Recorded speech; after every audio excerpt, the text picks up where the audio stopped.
Hey, what's going on? It's Bill Burr, and it's time for the Thursday afternoon, just before Friday, Monday morning podcast. And I'm just checking in on you, just seeing how you're doing. I'm not going to yell, because if I do, this never-ending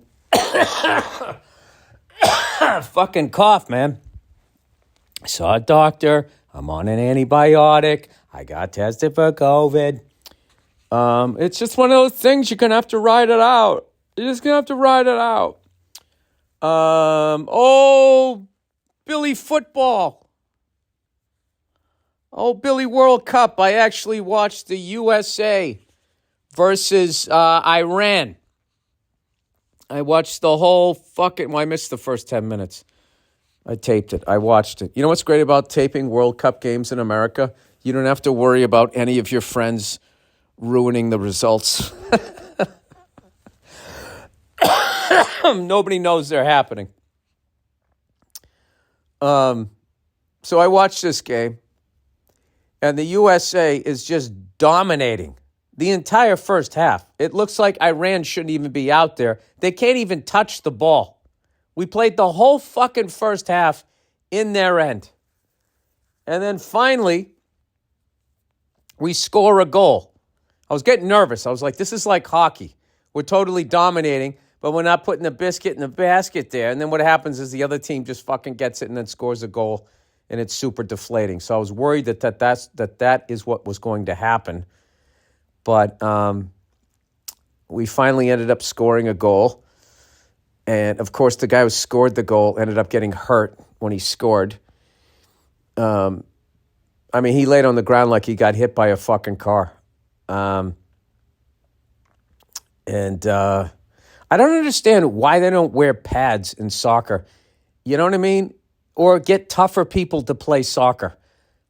Something's got to fucking give. Like, why don't you wear some shin guards?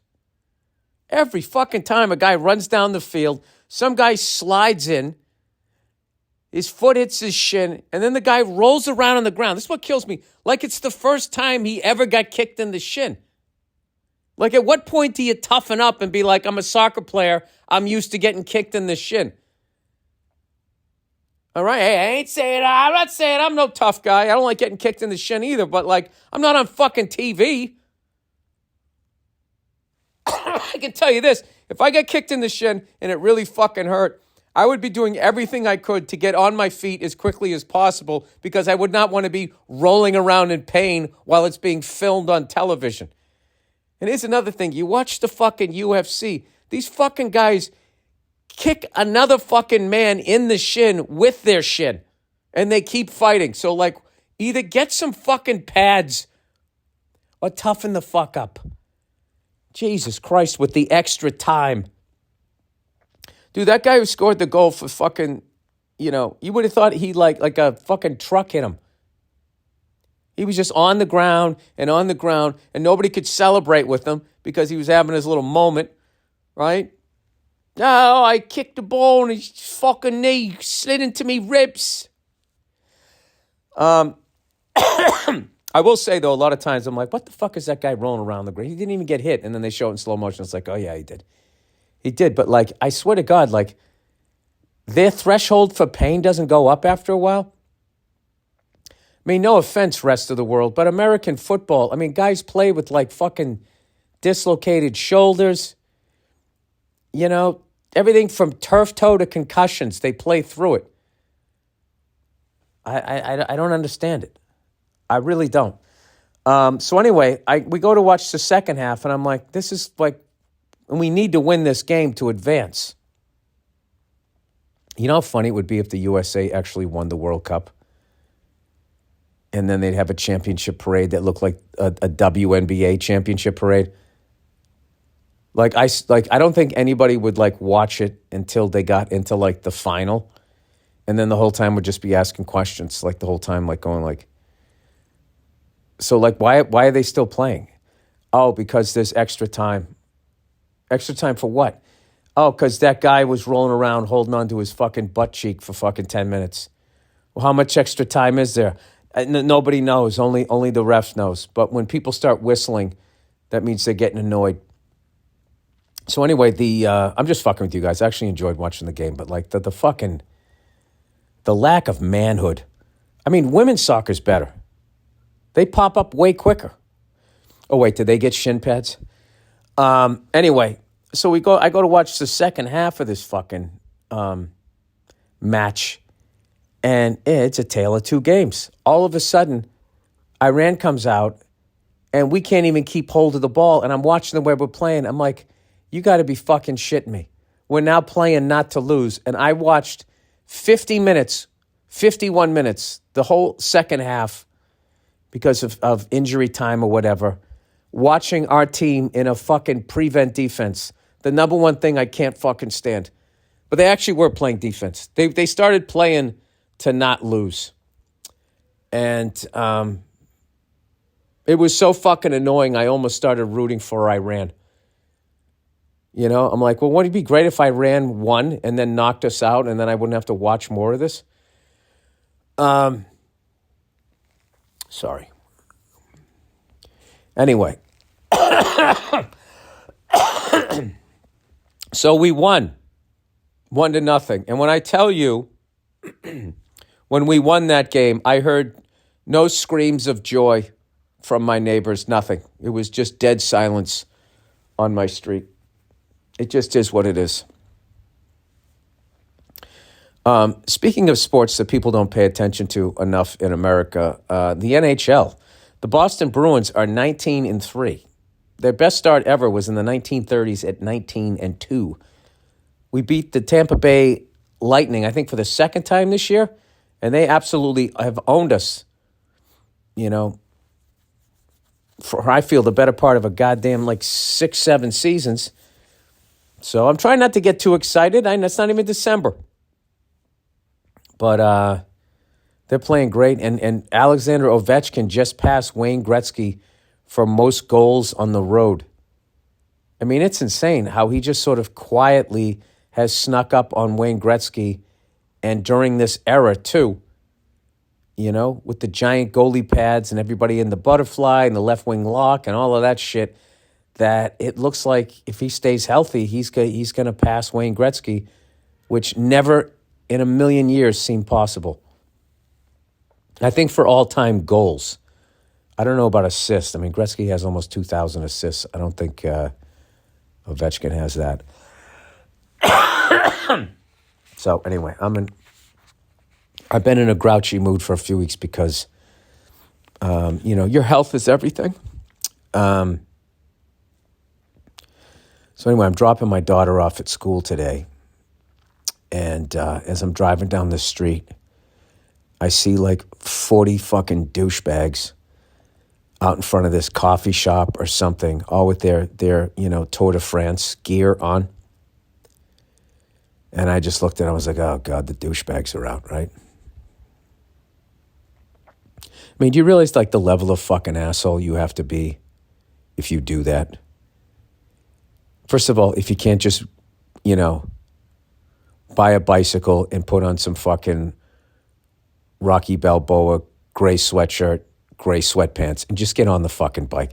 The fact that you got to go out and buy that stupid fucking outfit with those goddamn dance slippers. Do you really have to clip your feet in to ride around a neighborhood? I mean, you can do this in everything. Do you really have to go to an NFL game, wearing an official jersey with fucking shit under your eyes like you're going to fucking start catching punts on special teams? Oh, Billy, grandpa, grumpy, freckled cunt is in full effect today. So I'm looking at them and I'm just thinking if ever a rogue wave could just come along and sweep 40 people out into the ocean that you never saw again, wouldn't that be great? I mean, that would just 40 for 40. You're talking only Joe DiMaggio, 56-game hitting streak. It was the only thing Mother Nature could fuck with. If she just had a rogue wave come inland and just wash a group of 40 cyclists out into the ocean with their bikes in their stupid outfits. Wouldn't that be just tremendous? Do you realize the level of cunt you have to be that you don't feel like, you can't really feel like you're getting a workout unless you inconvenience 1,000 strangers? You know what I mean? Like, I just don't understand. Like, I like riding a bike. Sure, we all do. There is no fucking way I would ever ride a bike out in the street with 40 of my friends knowing that everyone in a car is absolutely fucking livid because we've created our own fucking traffic jam in the city of Los Angeles that is beyond congested to begin with. But these people have no problem with it. Like, I'm telling you, if any of them put that in their dating profile, what is it, swipe left? Is that what you guys say?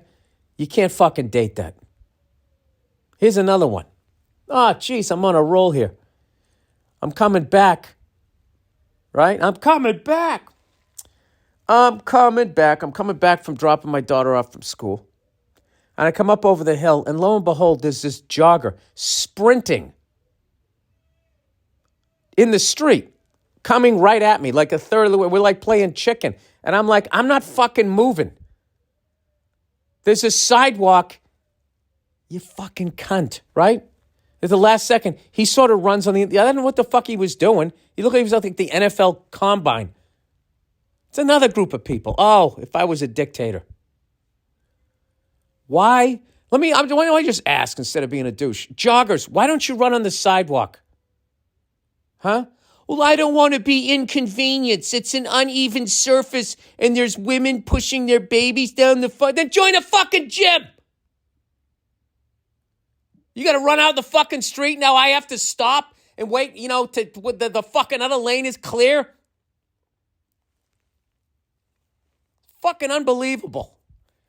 There's literally miles of fucking hard surface that you can jog on down the fucking LA River. It's why they have it. And these fucking cunts run right down the street, the third of the way out. So you have to slow down, make sure nobody's coming on the other side of the street and make sure nobody's passing. These fucking cunts, dude.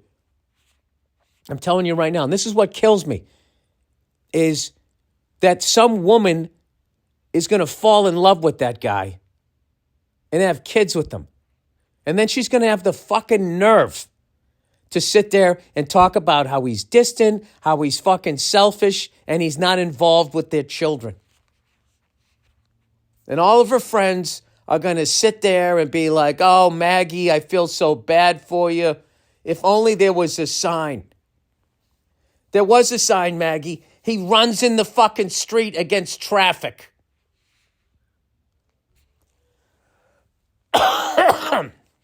Sorry. All right.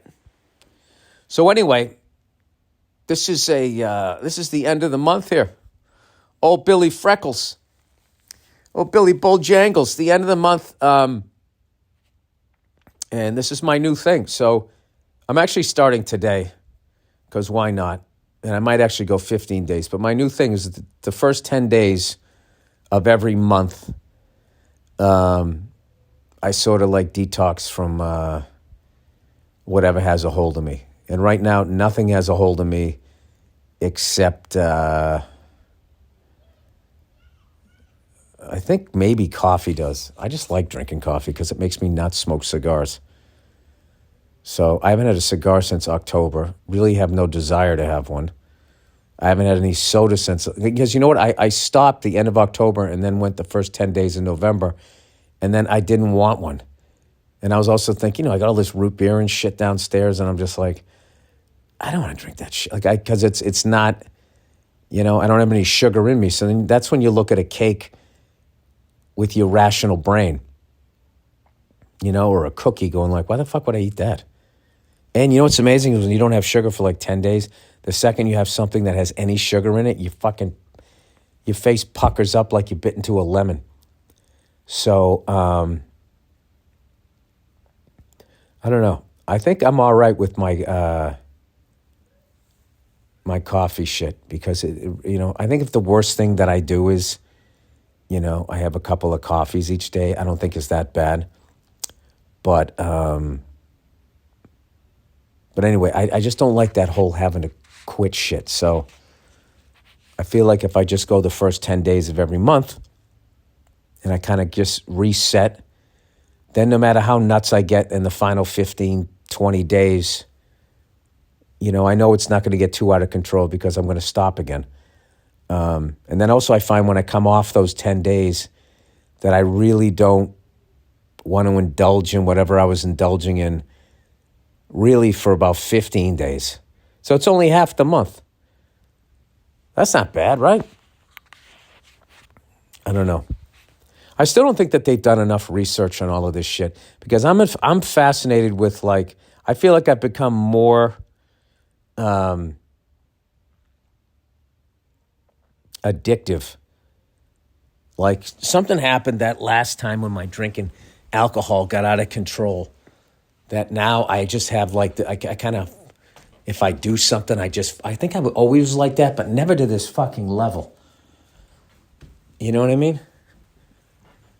I mean, who gets a cappuccino and a double espresso? It's literally, I'm recreating a beer and a shot. Here's another thing, too, is I can drink that in the afternoon and be in bed and go to sleep by 9. Like, I don't even know. I think you should just keep pounding the waters.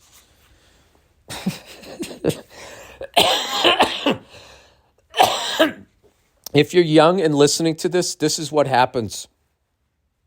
This is what happens to you. I don't think like, you always get excited. I remember as a kid being like, man, I can't wait to move out. Then do whatever the fuck I want to do, man. Watch what I want to watch. Go out and come home whenever the fuck I feel like it. Like, no one ever tells you that what sucks about being an adult is you have to become your own parent. And then a lot of people like myself, it takes you decades to learn how to take care of yourself. Like, hey man, you know what? Maybe don't eat that. Maybe don't drink another one. Maybe stay in tonight. You know what we need, Bill? We need a nice 8 hours sleep. How about that? You know? That took me till about, 52 to learn how to do that. I'll tell you, all of these fucking nerds, all you young people, you look at these kids who are fucking nerds, you know, as long as they're not on some incel website, you know, whatever the fuck they're doing, like they're doing it right. You know, they go home, you know, they watch their space show, they play some video games. Well, then they're up all night, aren't they? Yeah, there's no reason to glorify nerds any more than they already are, right? How they always feel like they're like these fucking harmless people. You know what's the worst? Is a nerd that gets power. Okay? Everybody's going to pay for it. Everybody's going to pay for every time he got fucking hung by a door handle from his fucking underwear.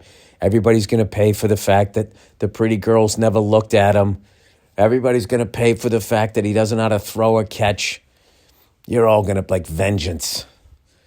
Vengeance. These little fucking bookworm trolls, all of a sudden, they create an app.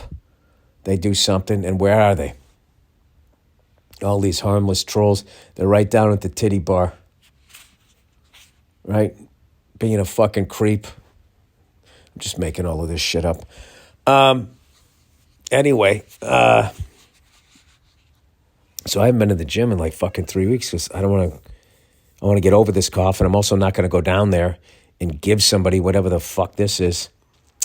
But I have been flying a little bit.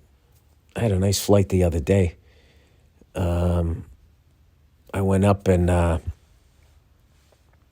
pre-flighted the thing, brought her out, and I was sitting there, and it was like nice visibility. Like early in the day, it was like, what do they call that? It wasn't quite IFR. I don't know what the fuck they call it. It's when it shows up and it's like blue.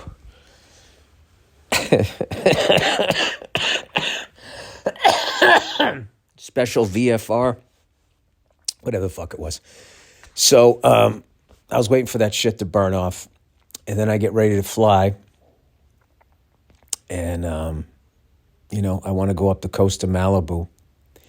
So I'm checking out Santa Monica's, weather and shit, and I see that it looks all right, but I'm kind of looking out to the coast, and it looks like a little cloudy or whatever. And I know that I'm going to be flying up the coast of Malibu with the Santa Monica Mountains, and there's one of those deals where as long as you're on the coast, it's all right, but when you want to fly up and over the mountains, if the clouds are low enough, you can't get over because they're meeting the top of the mountains. So I kind of got to deal with all of that, because there's definitely spots where I could poke through and everything. But then I was always thinking, like, dude, at the end of the day, it's a helicopter. I can just set it down if I have a fucking problem. I can turn around, I can go back. I can keep going up the coast and go up Oxnard and just come in that way. I got plenty of fuel. Everything's fine. It was like a really good, like confidence builder. I flew great, on the radio and all of that. Everything was fine. And I don't know, it was just like a great flight. And I have like a buddy of mine's coming out to California. It's the flight I want to take him on. So I was making sure. It's a really cool flight. Come out of Burbank. You do like a fly over the Rose Bowl, left orbit. I keep it at 70 knots just in case I have an engine failure. I know exactly where I'm going to put it. Then you go down the 110, you go over Dodger Stadium, do an orbit of that. You do an orbit around downtown, up to the observatory, the Hollywood sign, the Hollywood Bowl, Capitol Records, you go by that. You can't really even see it anymore because they fucking built these two goddamn buildings right around it. Then I go right down Sunset, which is really cool. And then there's a couple of these classic old like houses I look at in Beverly Hills. One of them is like the Doheny Mansion, and then the other one is that classic one that Godfather 2 and JFK and Jackie Kennedy had their honeymoon there. And The Bodyguard, I think they shot that there. Beverly Hills Hotel, then you're just out, then you're up, go up fucking Malibu Beach Pier and all of that shit, come back up and over, and then you go back into Burbank. It's a fucking great, Ronald Reagan Library, right? Got to see that. That's something I'm going to start going to when I'm on the road. Presidential libraries.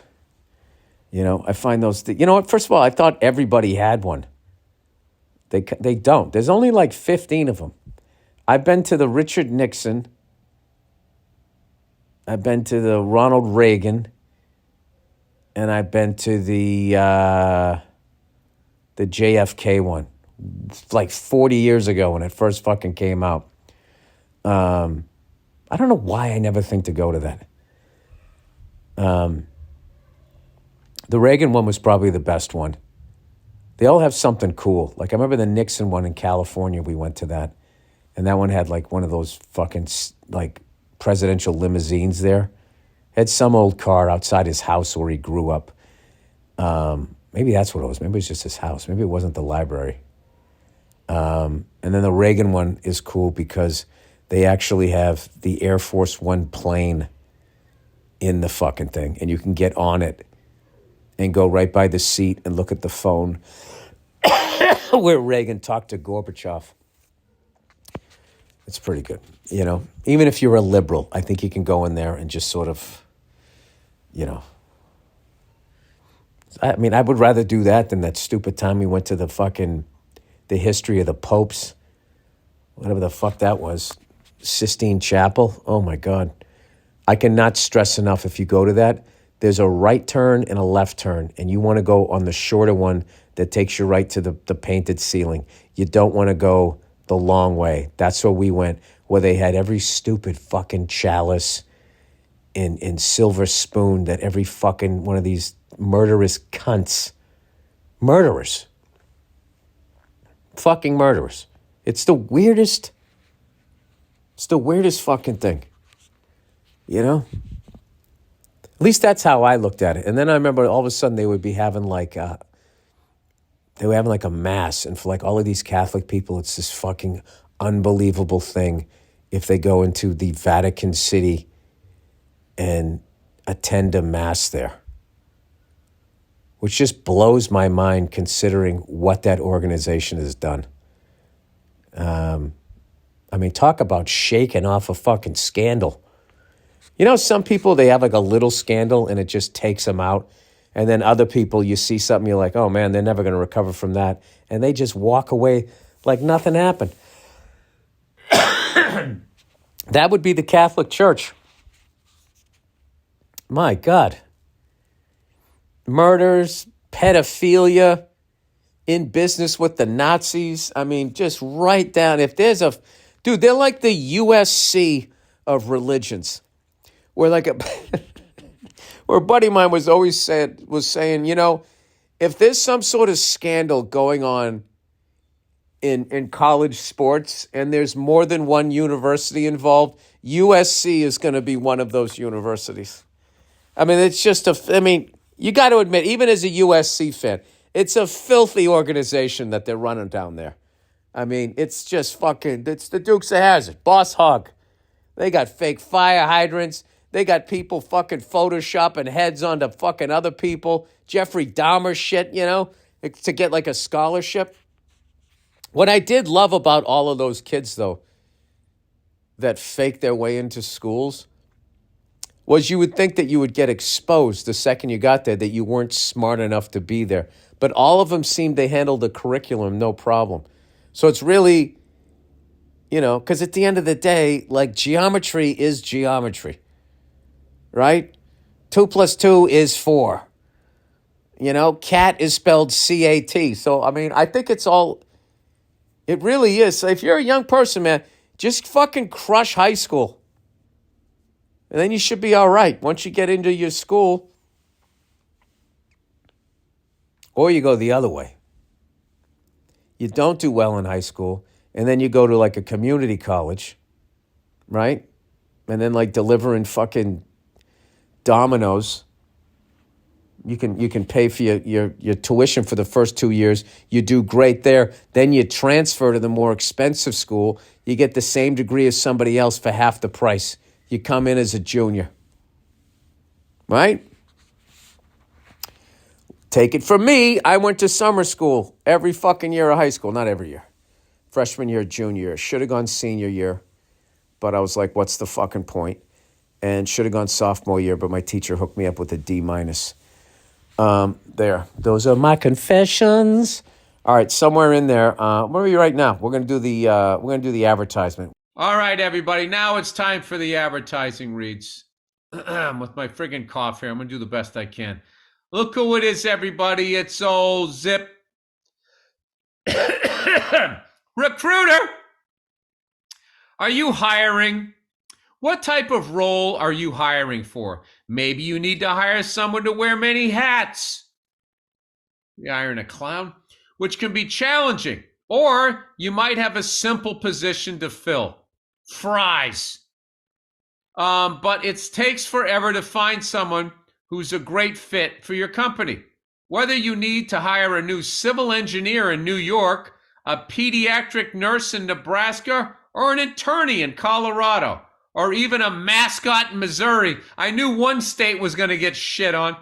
Someone was going to be a simple state. Old Zip can help you find qualified candidates fast. And now you can try it for free at ziprecruiter.com/Burr. From accountants to zoologists and everything in between, Zip matching technology finds people with the right experience for your job and presents them to you. Then you can invite your top choices to apply. It's so effective that 4 to 5 employers who post on Zip get a quality candidate within the first day. Try it now for free at this exclusive web address, ziprecruiter.com/Burr. Once again, that's ziprecruiter.com/Burr. ZipRecruiter, the smartest way to hire. All right, we got one more here, people. Yeah, look who it is. It's Simply Safe. You know, if you thought about securing your home with home security, but have been putting it off, you want to listen up. Yeah, especially with that cocaine bear out there. I don't think I've seen that movie trailer. Right now, my listeners can order the #1 rated Simply Safe home security system for 50% off. This is their biggest offer of the year, and you won't want to miss it. Simply Safe was named the best home security system of 2022 by U.S. News and World Report, a third year in a row. It's a friggin' dynasty. In an emergency, 24/7 professional monitoring agents use Fast Protect TM technology exclusively from Simply Safe to capture critical evidence and verify the threat is real so you can get priority police response.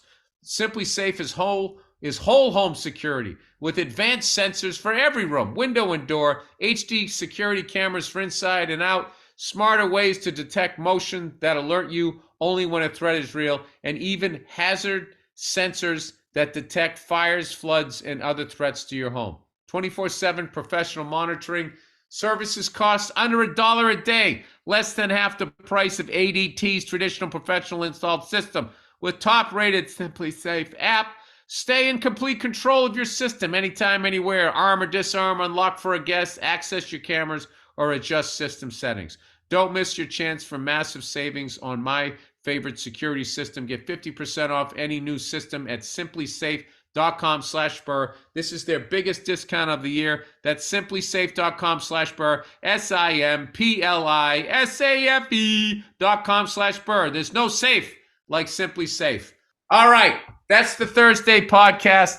Thank you for listening. Please listen to the music the great Andrew Themelis will pick out, and then we'll have a bonus episode of the Thursday afternoon just before Friday, Monday morning podcast. Have a great weekend, you cunts.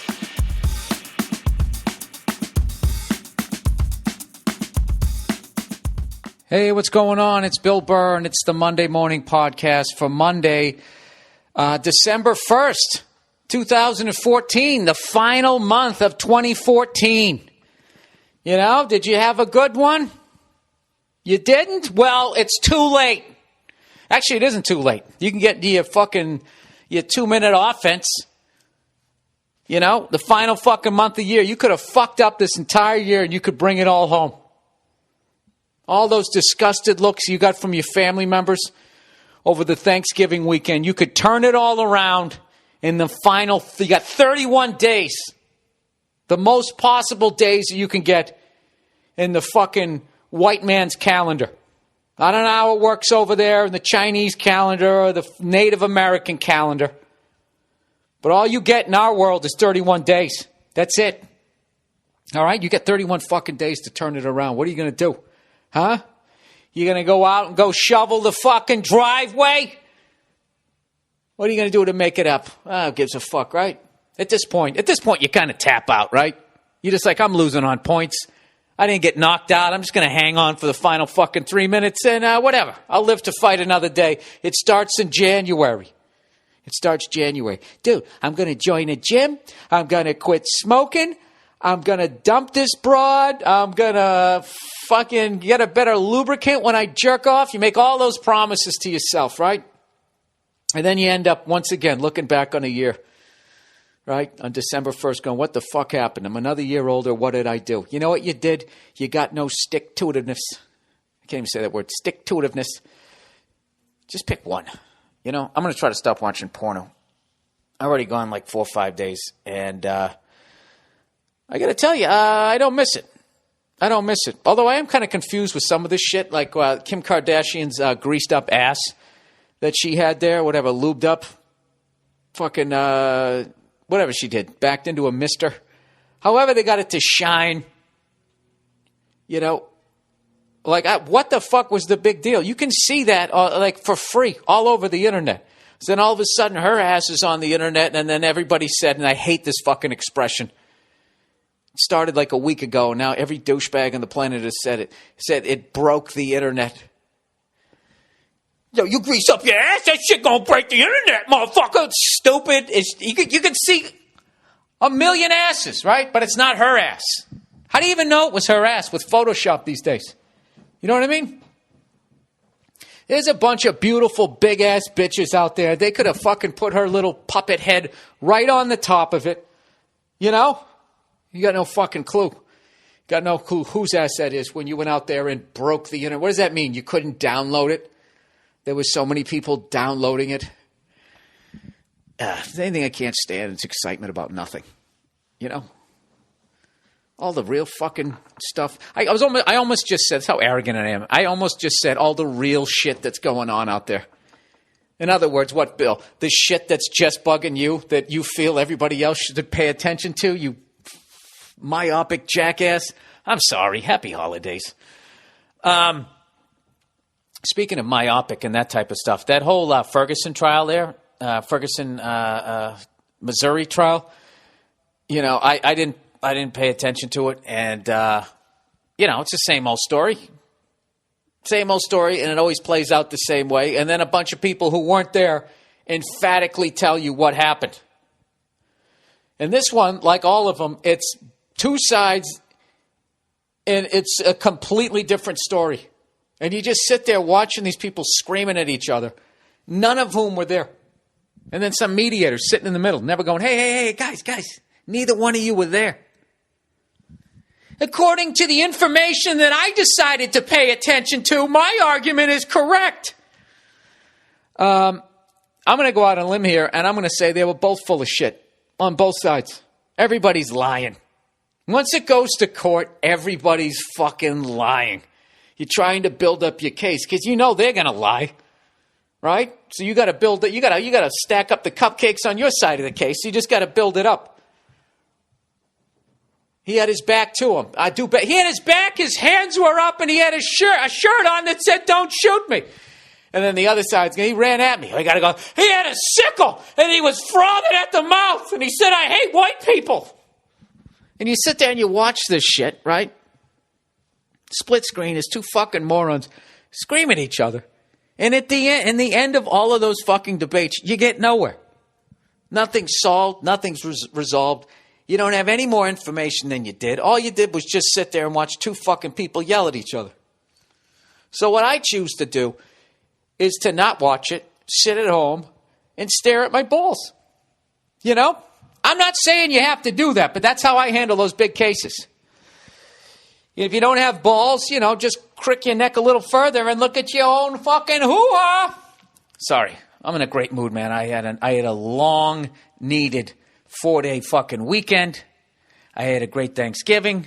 I had chicken instead of turkey because my kitchen is a fucking disaster because it's still not fixed.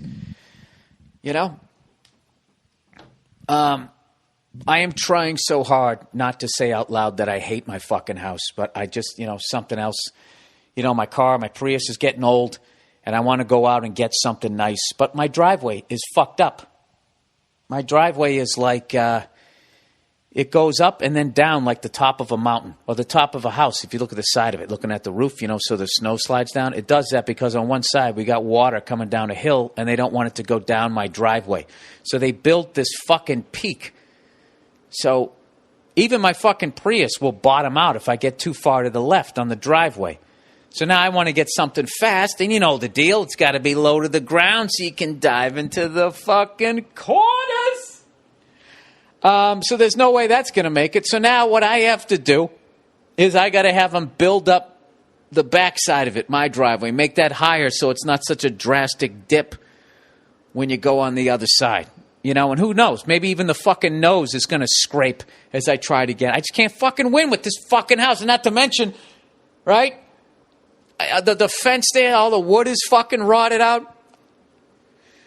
What was that game you played when you were a kid? The Wonder Ball. The Wonder Ball goes round and round to something, something you are bound. And if you do, then you are out. O-U-T, out. Hey, Ernie, sit the fuck down, right? Isn't that how it went? I basically lost that game, except the Wonder Ball was the house that I bought. For 100 fucking years, people own this house. Ba-bo-da-bo-ba-ba-da-ba. Jackie Robinson broke the color barrier. Kennedy got shot. Nixon is impeached. You're left with the house. Yeah, that's what happened to me. Galvanized pipe, cloth, fucking wires, rotted out wood. Fucking water brought off the roof into the house and out the front through rotted out pipes, which started this whole fucking fiasco. I had rat turds in the wall downstairs. This house has been waiting for a complete freckled jerk-off like me to buy it. Okay? So I would go out and fix the fucking thing right. This house is going to have another 100 years. It's going to get another 100 years out of it because I'm going to own this fucking thing, okay? And everybody else who owns this house is going to have a big fucking grin on their face for like the first 70 or so years. All right? And do you think those sons of bitches in the future are going to thank me?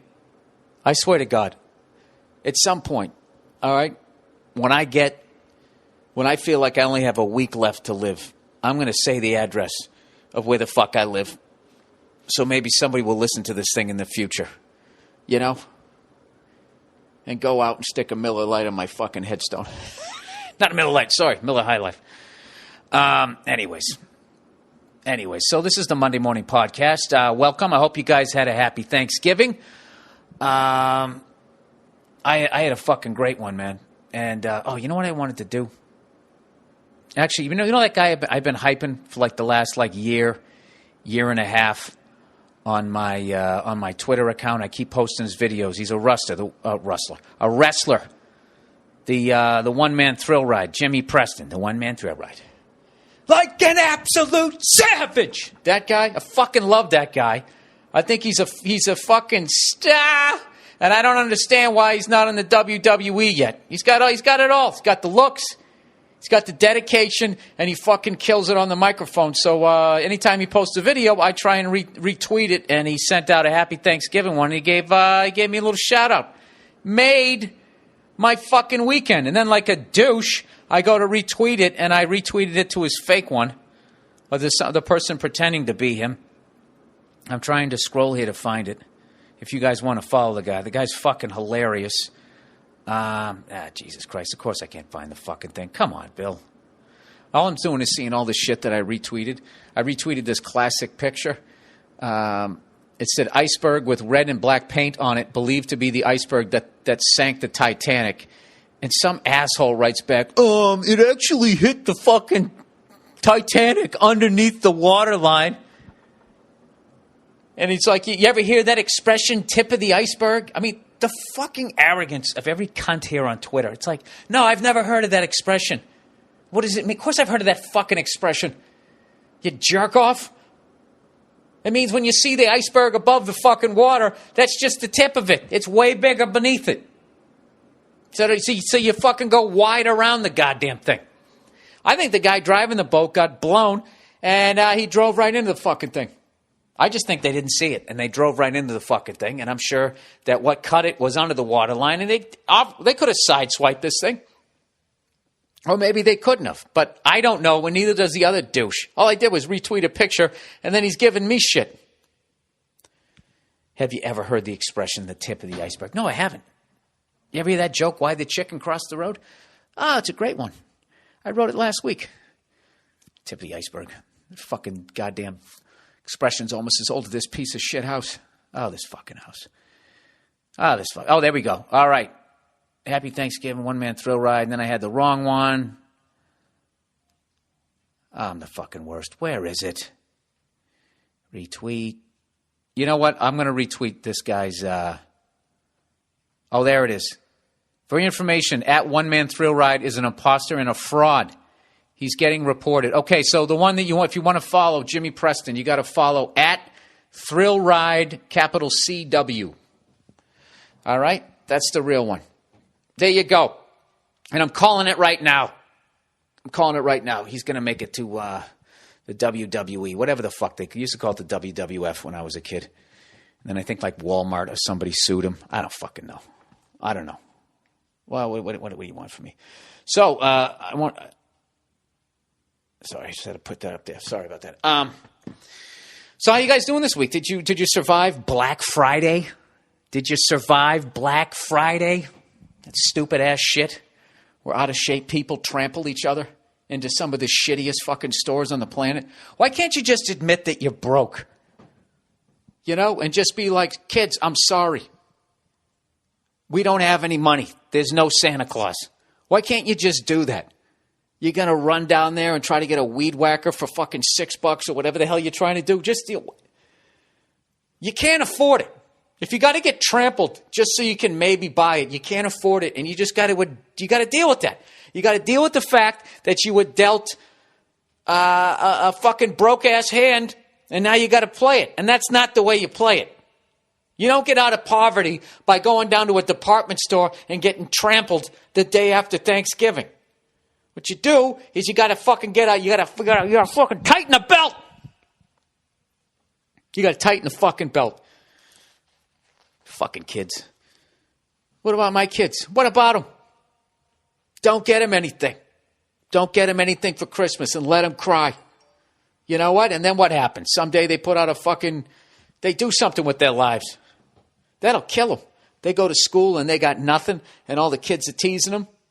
And all those fucking jerk-offs that get everything for fucking Christmas, they don't have any drive. What do? They sit around doing fucking ecstasy, waiting for their parents to die so they can get the money. That's what you want for your kid?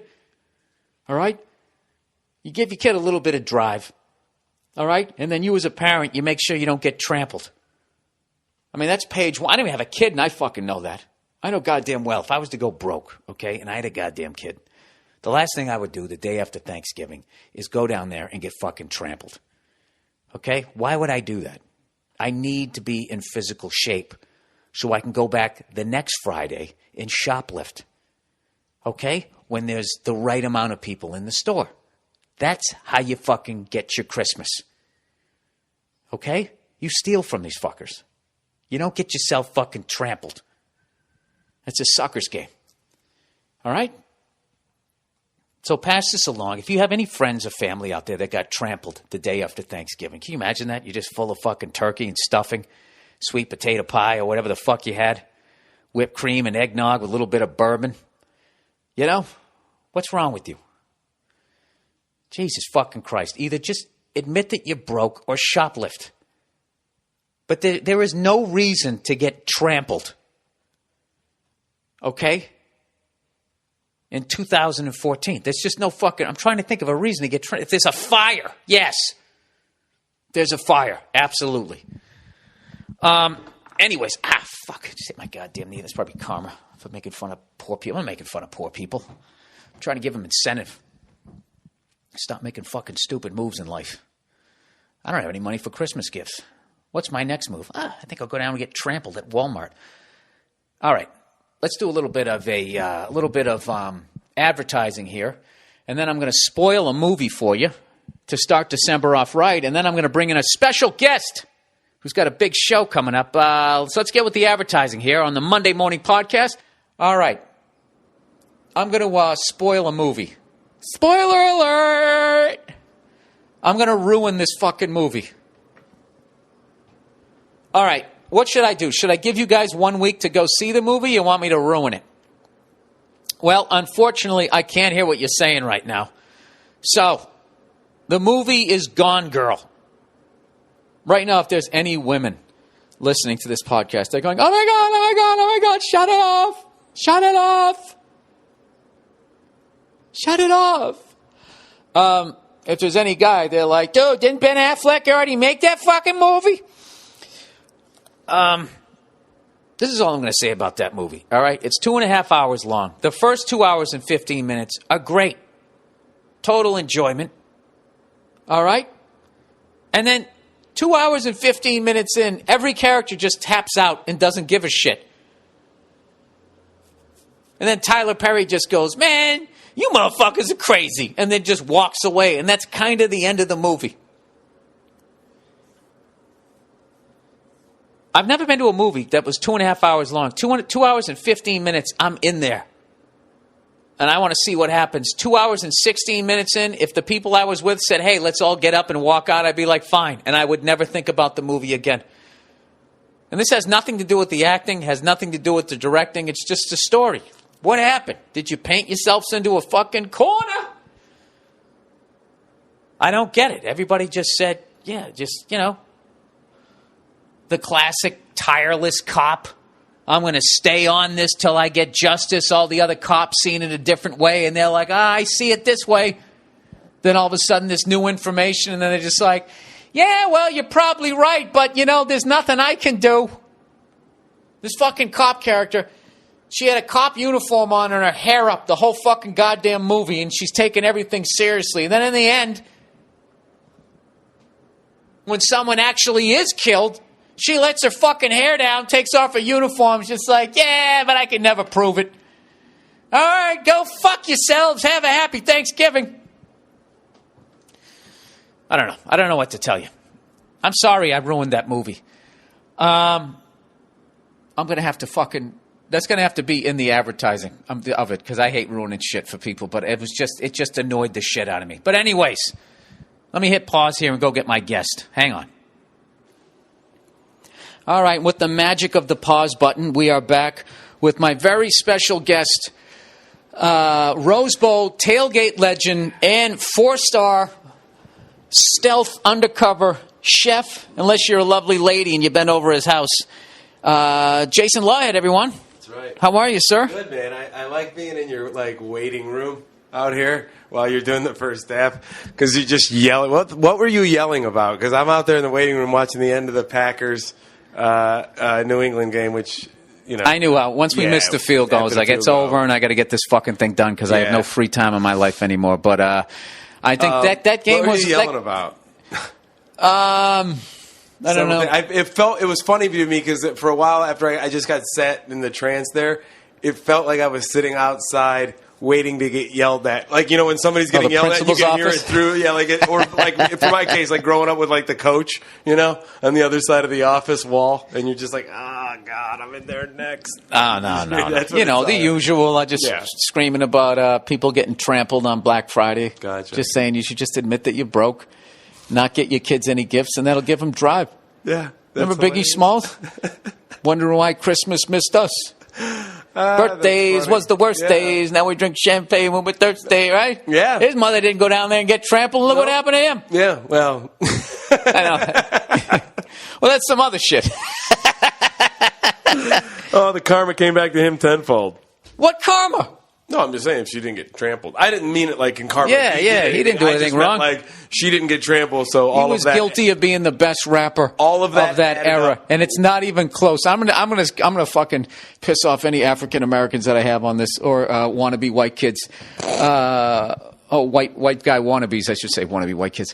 I don't think Tupac is even in the fucking same class as Biggie.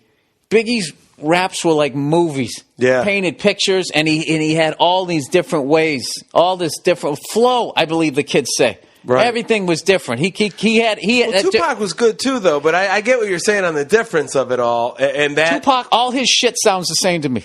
His the way he rhymes is the same. Duppa-duppa-dee, duppa-duppa-doo. And I think I'm going to die. Yeah, but I like he always thought he was going to die. I'm not saying he's bad, but to sit there and act like that dude was even remotely as good as I'm going to start Biggie's like your Patrice. Like he's your yeah, like Biggie's like your Patrice O'Neal in the And I'm not going to say how Tupac is because I don't need to get shot. I'm not going to put you on that spot. At a fucking comedy club. That's hilarious. That's hilarious. No, I just thought like to know. You can tell me who Tupac is after we get off the air. I haven't even thought about it. I know. I'm just kidding. I'm going to give you time though. But his sense of humor, his ability to tell a story. Yeah. I mean, I haven't listened to his shit in so fucking long. But what was that? I got a story to tell. That one where he's telling the story. It's amazing. And then he's in the story, and then the dude comes home. Oh, that one took me forever. I was listening to it, and he's rapping, and then they put his voice over the phone. Having the guy warn the warning. You remember that one? Yeah. Who the fuck is this? Paging me at 5:46 in the morning. That one, whatever that one is. It's the funnest impression. Yeah, I don't think. I worked. He does did a a great weekend one with Ari Spears recently, and he does that a lot. He comes back and what do you talk about work with her? He does it really good. He does it really good. He's like, what are you talking about? Baked potato. And he just like, and then he'll just keep bringing it back, and it's funny, man. I don't know who you just sounded like, but I'm thinking Warner Brothers. Yeah, I know. No, I was trying to. Ari Spears is like his final like closing bit, like when he just keeps adding to it. He just keeps whoever is contemporary at the time, and they are dead on. Yep.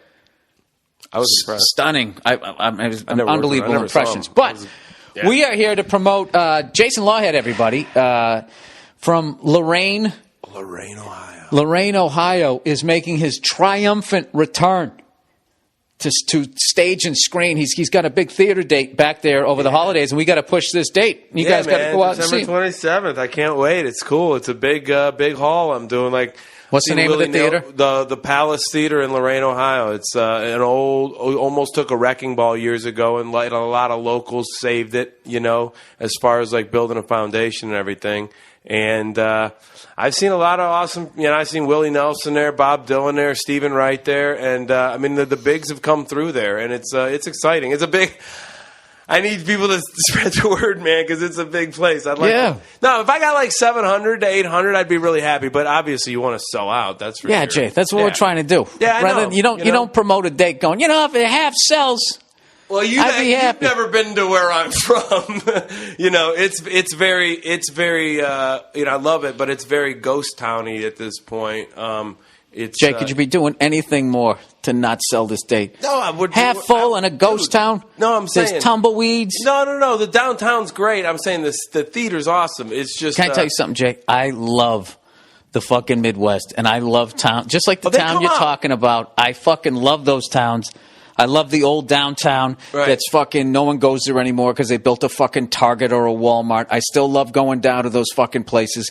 The people are great. They're going to show up. Oh, they are. They're going to show up. So it's December 27th. Yeah, that's a great thing. What's the name of the venue? It's the Palace Theater in Lorain, man. I'm going to be doing my album release that night. My first CD. That's fucking awesome. Called "You Never Heard of Me" is coming out that night, and that'll be the hard copy.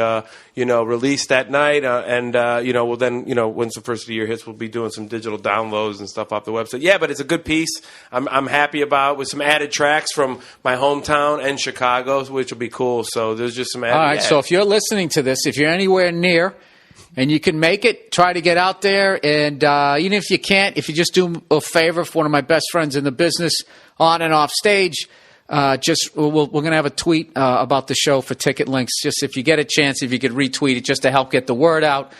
You definitely deserve it, man. It'd be awesome to have a big right on the holidays, dude. That'd make it Christmas right there. Right around Christmas. They wanted me to come back a little bit, so it was flattering because they kind of called me, which was the cool part. Like I didn't really consider that as one of the venues I was looking at to try to go home and do a show. But they really sold me on the fact that they were interested and they promoted. And yeah, man, it's cool. So we'll probably do a little local media around there, hopefully close to it. And yeah, man. I mean, you do those big theaters all the time. I've done some of them with you. This one's a really beautiful old grand theater, and it's. But I know the feeling whenever you go to do a theater. Old man bring me out, and he's gonna come out and rile up the crowd a little bit. So I still have that feeling whenever I go to do a theater. You're always peeking out, like, did anybody show up? You always feel. I even feel that in like a comedy club after. No, I've seen you go through years that before. Like, let's just hope I sell something. You're like, Bill, you're gonna. But yeah, I've seen you kind of.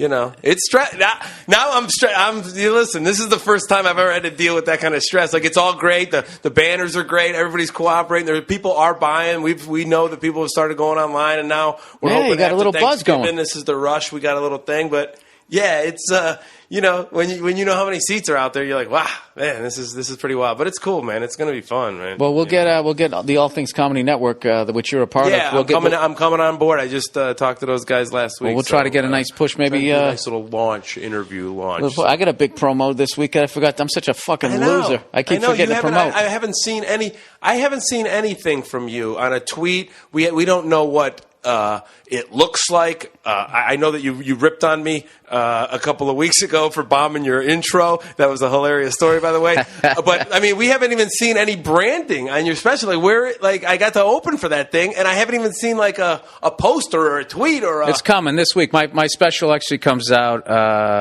December 5th. Yeah. December 5th. Yeah, so the 5th. I'm going on Conan this week to promote it. Oh, nice. Already went out and bought my shirt. My shirt. I always go out and you got to buy a shirt. Yeah. Maybe some shoes or something. How many times is this on the couch for Conan with you now? That's a lot. I don't know, like 4 or 5. He's awesome, man. That guy's like, if it's going well, he laughs. If you need some help, he's right there to bail you out. Andy's always there to bail you out. And,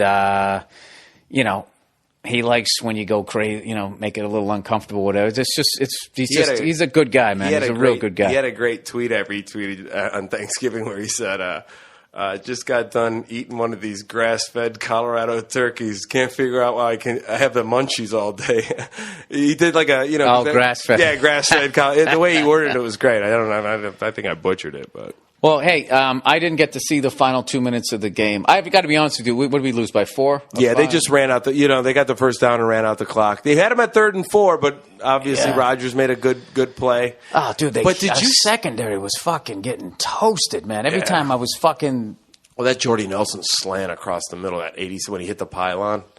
Oh Jesus! Yeah, with fucking 2 seconds left in the first half. That was the backbreaker because you guys were actually playing it like you could get the ball back. You had 2 timeouts left. If you could get the backbreaker was the sack. Yeah, Brady's sack. Well, that moved us back. Yeah, but I think the scoring right before the half killed you because you guys were just. You have a whole half to recover, and we were back in the game. To sit there and be, you fucking blew it in the second quarter. I mean, you fuck up in the second quarter. Yeah. The fourth quarter, you blow it. Yeah. That's how I look at this shit. But did you see Oakland got beat? Did you see some of the highlights? I haven't seen anything. Wait till you see the Oakland Raider highlights. The Raiders. Watch it all. They got beat 52-0 by the Rams. By the same old Rams. I mean, when you watch, who do the Rams even have in quarterback? Bradford's been out the whole season. Who do they got? Steve DeBerg? Did they bring back Testaverde? Yeah, Vince Ferragamo. I don't even know who played quarterback. All I saw was highlights of these guys tripping, like running after Trey Austin, tripping. These guys are tripping and falling down. It looked like trying to get kids to listen. Their defense, when they would some of these highlights, and Tony Sperano, you wait till you see the interview. He looks like he doesn't take his sunglasses off, and he looks like Rocky looking over Mickey's corpse. He looks so beat up. He did not even want to talk. He had his head down with sunglasses on, and he was just like, "Yeah, I mean." Oh yeah. Oh, it was hilarious. That poor guy, because it's his second time. He's one of me and Verzi's favorite guys. Just his whole fucking name. He looks like he's witness protection program. And when he used to coach the Dolphins, Tony Soprano. Whenever I say Tony Soprano, I can never remember how to say his name. It's Tony Sperano. Yeah, Sperano. Tony Sperano. The P's in the beginning. Oh, okay. Yeah, it's not Soprano. They take the P from the back of Soprano and put it in the beginning. Sperano. Oh, yeah. Yeah. Oh, the other thing I was yelling about, by the way, is let me not do ADD here and jump all around. Ray Rice is coming back. Mm-hmm. There you go. Some people I was joking about that on stage. People are pissed off. Like, I guess the NFL doesn't care. So what are you talking about? They fined the guy millions of dollars. And the thing is they gave him the first suspension. I've always said they've given him the first suspension already. He accepted it. And then he got suspended again. And he played. Yeah, he sat. And the woman he hit married him. Exactly. And then she stuck up for him because there's bags of money going out the window. She just came up again yesterday and said she wasn't a victim. She reiterated in another article when he got reinstated. She reiterated it again. I mean, I say if the smartest. Well, I wouldn't go as far as say she's not a victim. I would just say she said she was. Yeah, but she loves that dude, right. Or he's got her psychologically like. Dude, if you punch a woman in the face and drag her down the hall by her hair, yeah, she's a victim. If you did that to me, granted you had no hair to grab, you fucking grabbed me under my freckled chin, I am a victim of a fucking knockout. She probably feels like she's more of a victim for the fact that she doesn't get to live the lifestyle she gets to live when he's playing. Dude, I got to be honest with you, man. That's it, to take a punch like that and then just say like I'm not a victim. That just seems like that we're coming in on the middle of the movie, or she's just like I don't know where she fucking grew up. That's just a fucking normal week. Like what is everybody flipping out about? But back to football. If I was the Saints, he could have left me in the elevator. He brought me in. He tucked me in. Yeah. I woke up the next day. A couple of Advil. It's like it never happened.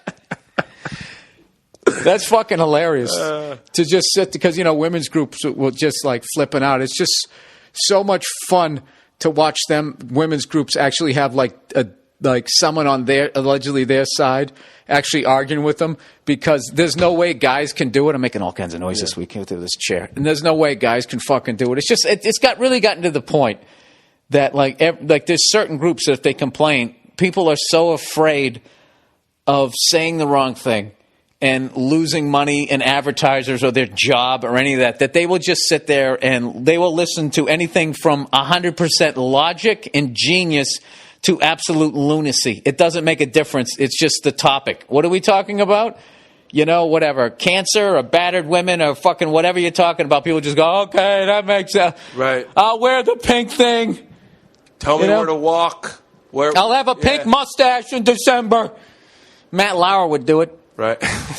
Did you see Dave Letterman trash Matt Lauer? That was one of the fucking most brutal things. Because, he got into it with that lady on his show. Right. And then she fucking pulled this genius fucking move where she started tearing up after they fired her. Right? And then he reached out to touch her and she pulled away and just totally made him look like a fucking asshole. So for the last, fucking 14 months, he's trying to show how playful and silly and how he doesn't take himself seriously or whatever. And I forget what the fuck he was doing. There was some sort of stunt he was doing where he was running around shirtless doing something. Just looking like everything but just wearing a dress. And Letterman showed a clip and goes, look at that. Would you look at that? That is a grown man with children, ladies and gentlemen. That's hilarious. And he just goes, who is his agent? And he goes, play that again. Wow. And it was tough love, but the guy needed to hear it, and he's not doing it as ridiculous. But somebody needed to be like, dude, for fuck's sakes, how long are you going to apologize with your fucking self-esteem here? Have a little bit of backbone. And okay, see, you didn't get along with one fucking person the entire time, so now you got to go out there, dress like a piñata and have a bunch of kids whack you with a stick. Jesus, Matt. That's, why do I care? I'm listening to you just rant, but I'm sitting here going, I don't understand how the network even stays with a guy that's toting that after the whole fact. I mean, what, the network? They don't give a fuck. They don't give a shit what you're doing. Let's just say that certain somebody that had all those accusations, right? Well, right, but let's just say that guy. Do you think if he was really doing that to all of those women? Do you honestly think that only those women knew about it? Right. You don't think there was producers and directors and other actors and all kinds of fucking people that knew something was going on? Dude, once you start making people money... Yeah, that's true. If that... I mean, I shouldn't be using that as an example because that is all alleged. And I believe innocent until guilty or 13,000 accusations. Somebody said, I saw a funny tweet. I don't know who said it, but it was like the Bill Cosby thing it's a classic case of he said, she said, ... she said, ... she said. He went on with like 13 she saids. Oh, man, that's hilarious. I'll say that's a rough one, That escalated quickly. Yes, it did. That's another one. They show the Ron Burgundy thing after the news broke with Bill Cosby, and then and then this story came out. They show like quick clips of news stories, like people going, and now another woman's come forward, and now another one's forward, and then they just went with the Ron Burgundy thing, going, wow, that escalated quickly. Yeah, here's the thing, dude. Like I try not because I'm a fucking idiot, and I've made a bunch of mistakes and all that shit. I try not to fucking judge people until they've actually just been like... But sometimes you're just like, what the fuck? Like, I knew this guy one time, right? I didn't know this guy. It was just someone who knew a guy within my circle. And it's one of those deals, you get that phone call, and someone goes, hey, do you remember so-and-so? And you're like, oh, shit. Yep. What? Is he dead? And they're like, nah. And there was this fucking story where this guy had got arrested for... child trafficking, sex fucking blah, blah, blah. And I was like, oh, my God. What is he, in fucking Thailand? What is this guy doing? Turned out he got a hooker who was underage. And it's like, he had a bad weekend. The guy had a bad fucking week. I mean, you pull over and you get a hooker. Am I wrong here? You get her. The first thing you do, you're trying to get her in the car. Right, exactly. She's doing something illegal. What is she going to show you her real ID? The guy was married, had kids. He had a bad weekend. He had a real bad weekend. Fucking but he was trafficking. Yeah, that sucks. No, but the way they put it in like the local police blurb made it seem like this guy was... He wasn't charged with that, was he? I mean, this was years ago. I just had one fucking phone call about it, and I was just like, what the fuck? And then the guy told me the story. Because I'm literally going like, that dude was into little kids, and it's just like, no, he got a prostitute.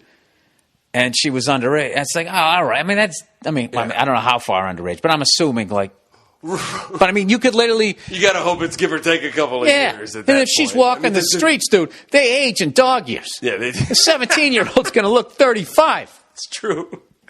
I saw one. Nobody is thinking, how old are you when you get a hooker? You're not thinking that. You're thinking, are you a cop? That's what you're thinking. Yeah. Did you ever see that HBO special on hookers? Like when they walk the streets of these cities at night, and one deep voice guy does the You know, I remember that. Yeah, yeah, remember those HBO things, and you'd be like, and then it's 1 o'clock in the morning, but there was like they would tell these show these girls that would come forward, like 31, 32, 33 years old, looked haggard, like 50. They looked 50. Just beat down with the drugs and the just concrete and jizz will do that to you. It'll do it to you. It's a rough life out there. Rough life. And you're walking in those pumps, your fucking back is all messed up. You know what's been bugging me? I didn't see people keep texting me the new No More commercial. I haven't seen it yet, so maybe I'll see it by next week. But those fucking Dodge Ram commercials. What is their slogan where they're like, unity, dignity, Ram. What do they say? There's like these fucking ridiculous words. I don't know the actual slogan, but they're always like they went to the moon and back. It's just some guy driving down the street with a ladder. And I got like some fucking cock and bucket of stucco or some shit in the back. They're acting like they're going to war. And they always slow down the truck, like taking bumps. I hate that when they like slow the truck down and taking these bumps. Like it's like only in this truck could you be this comfortable over like boom. Yeah, you're gonna load this up and drive over a bunch of tree trunks laying in the road. Just in case there's a hurricane, you got a bunch of telephone poles to ride over. Dude, those things ride. We rent a 4-door pickup every year when we go to the Rose Bowl. And that's what I was thinking about it because guts. That's it. Guts. That's what glory. Ram. Guts, glory, Ram. That is it. Because when you said it the first time, I'm like, I don't remember hearing that. All right, what's the guts to take on that payment and that gas guzzling tax? What's the glory? Finding somewhere to park that thing, parallel park that thing. Yeah, like they've carried a flag. Yeah, look at that. I got that thing in. You know what I mean? Yeah, they didn't let the flag touch the ground. Yeah. They're not. They're coming over to some old shithouse like me to fucking charge me up the ass. Yep. We got the Rose Bowl menu coming this year. Oh, yeah? And those of you who are new to my podcast, every year, me and a number of other fellas, we all go to the Rose Bowl game. And this year, dude, it's a playoff game. Oh, this one's going to be a big one. Oh, Nelly, this one counts for all the marbles. Oh, boy. No, it doesn't. It's a semifinal playoff game. Yes. Dude, I got to tell you, it was almost sold out. Yeah, already. Like, I got us 4 tickets. I had to go 2 and 2. So there was a couple rows behind us. God help. Same area, though. God help the people between us as we're shouting. Same area, so we can kind of go give Absolutely. The look over the shoulder. Yeah. Yeah. So Bartnick's always sad when we have to go to the game anyway. I hope the implications of this one cheers him up a little bit because he hates leaving the tailgate. Well, we all do, but he especially hates leaving the tailgate. He's right. Like, it's the worst. Yeah.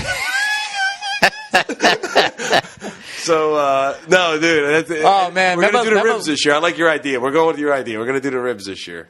When I shotgunned that beer last year, that's kind of the last part of the tailgate. I remember, and I just woke up in the lawn chair. Last year, I went so hard for the people who I'm the first guy who ever passed out at the tailgate. Hardest I've ever seen you ever go, and we've had some nights where we've knocked them back, and that was the hardest. I've ever seen. And do you know I had never shotgunned a beer in my life?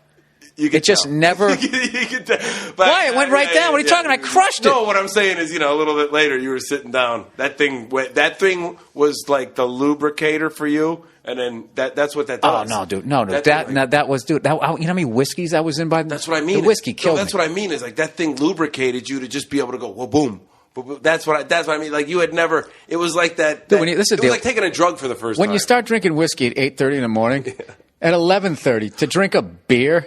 It's like drinking like orange juice. Yep. I can't even it went right down. I never shotgun a beer. I just never, there was always girls around. I always thought it was going to drip down my fucking shirt. And I was like, they're already not hooking up with me. I don't need to add spilling alcohol all over myself. And Emerson College doesn't sound like the type of college where there's shotgunning beer a lot. Oh, sure they are. Were there? Sure. Of course they were. I was a commuter. Yeah. Dude, I lived in a bubble for the first 25 years of my life. So anyways, getting back to it. So this year, dude, so we got, Alabama might be playing in the fucking Rose Bowl. Be right now, Alabama. Right now, it'd be Alabama. Well, Mississippi State lost. I'm saying TCU's probably 4 right now. I don't think. So TCU, come on, Frogs! Come on, Frogs! TCU, yeah, they're at 4 right now. So it's no longer Pac-10, Big Ten. Not necessarily, no, unless they're both in the top 4. So we could see SEC Obviously, Alabama. What am I thinking? Here's what it's going to be. You know how they were rotating the bowls for the championship in the last couple of years before they went to the Final Four playoff system? Yeah. What they're going to do is they're going to rotate the semifinals. The championship game is not a BCS game anymore, so it's not at one of those 5 sites anymore. This year's title game, they're calling it the title game, is at Dallas Cowboy Stadium. Next year, it's at Glendale in Phoenix, where they play where the Cardinals play. The year after that, they've already got the first 3 sites already met. The third year is Tampa, because it's going to be like a Super Bowl of. Right. They're going to have destination cities. So what they're going to do is they don't have to pay the kids. They're going to make a fortune. They're going to rotate the 5. So next year, the Rose Bowl won't be one of the semifinal games. Either the Orange Bowl or the Cotton Bowl or the. So there's 5. I think out of the 5 cities, every couple of years there'll be a semifinal. I would go to the Cowboys one. Basically, every 2 years, the Rose Bowl is going to be a semifinal game. That's sick, dude. I would go to the Cowboys that championship game if they just took that fucking TV down. Yeah, that TV is the fucking worst. Yeah, I've never been in there yet. Well, I was working at a comedy club out there, and the owner out there had a hookup. And we sat down on the field level, and dude, you couldn't not look at it. I was pulling the visor down on my hat so I wouldn't look. My neck was stiff. Dude, it's clearer than what's going on. It's clearer than real life. Is it? And it's like watching a spaceship land. Everybody's the only way I would go to that game, I would never sit on the lower level again. If I ever went to Cowboys team, I would sit, mid to up, and you're just sitting there like watching TV outside, but inside, where it's happening, but you're sort of a million miles away because you're watching this fucking screen. And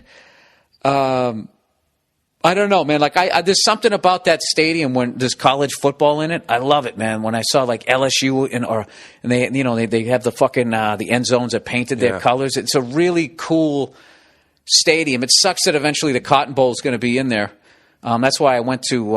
Actually, Cotton Bowl is, but the Red River game is eventually going to be in there. Won't even be played at the Cotton Bowl. That's why I went to it a couple years back, and it's just like the Rose Bowl, where it's about half the size of like Gillette Stadium. Right. But holds like 110,000 people or something like that. And you're sitting there going, there's no way there's 100,000 people. It's like, yeah, there is. All there is seats. Nothing but and seats. Everybody's just jammed together on like fucking aluminum seats and stuff. So that Rose Bowl stadium's great. I love going into that stadium and watching football every year. That's one of the best places you'll ever see anything in your life, sports related wise. I think I've been in some cool parks. You've been in a lot more than I have. But man, every time I step into that Rose Bowl stadium to watch that game and see those teams painted on the field, I don't know if there's a January 1st sunshine. I don't know if there's anything. I don't know if there's a pound for pound a sporting event that is a consistent thing, as great as the Masters is. I don't know. The Rose Bowl is great. Just to start the year off, dude. There's no better as far as like it defines like if sports, you're awesome. Like the same kind of moron we are, right? Because we are morons. Right. It's the perfect way. I'm kind of like this girl I was talking to. She's like, well, they don't. Some people just don't understand. And I get, dude. You know what I did Thanksgiving Day? I taped all the games. I watched the last one. I didn't watch the first 2 games. You know what I actually did? I was like in a mellow mood. And Nia didn't want to watch football. She wanted to watch the Westminster Dog Show. Oh, I know what happened. I took my dog on a hike, right? Gotcha. And then I came back. Went on like this fucking 2-hour hike, right? And come back. And then I come in and she already has the Macy Day Parade on. I'm like, oh, Jesus. Oh, Jesus. Here we go, right? And some band was playing that song, 'Cause I'm Happy. Oh, the Pharrell song? Yeah. They were killing it, too. Yeah, they were killing it, right? And, I like the drum line and that type of shit. I like that song. But then I need more things that put me in a good mood anyway, so I'm not going to worry about admitting that I like that song. That's all right. It's all right. Well, even if people are laughing at you right now, you can't hear it. That's the greatest thing about this. You're in the bubble. So hear it. She wanted to watch it, and I said, you know what? Fuck it. It's Thanksgiving. I'm not going to argue. Let's do it, all right? Let's fucking watch it. And I totally got into it. And, I called it Verzi. I can't say I knew the dog was going to win, but the one that I picked that I wanted to win, there was this fucking bloodhound. Was it a bloodhound? Oh, I love bloodhounds, right? And I made it to the final round.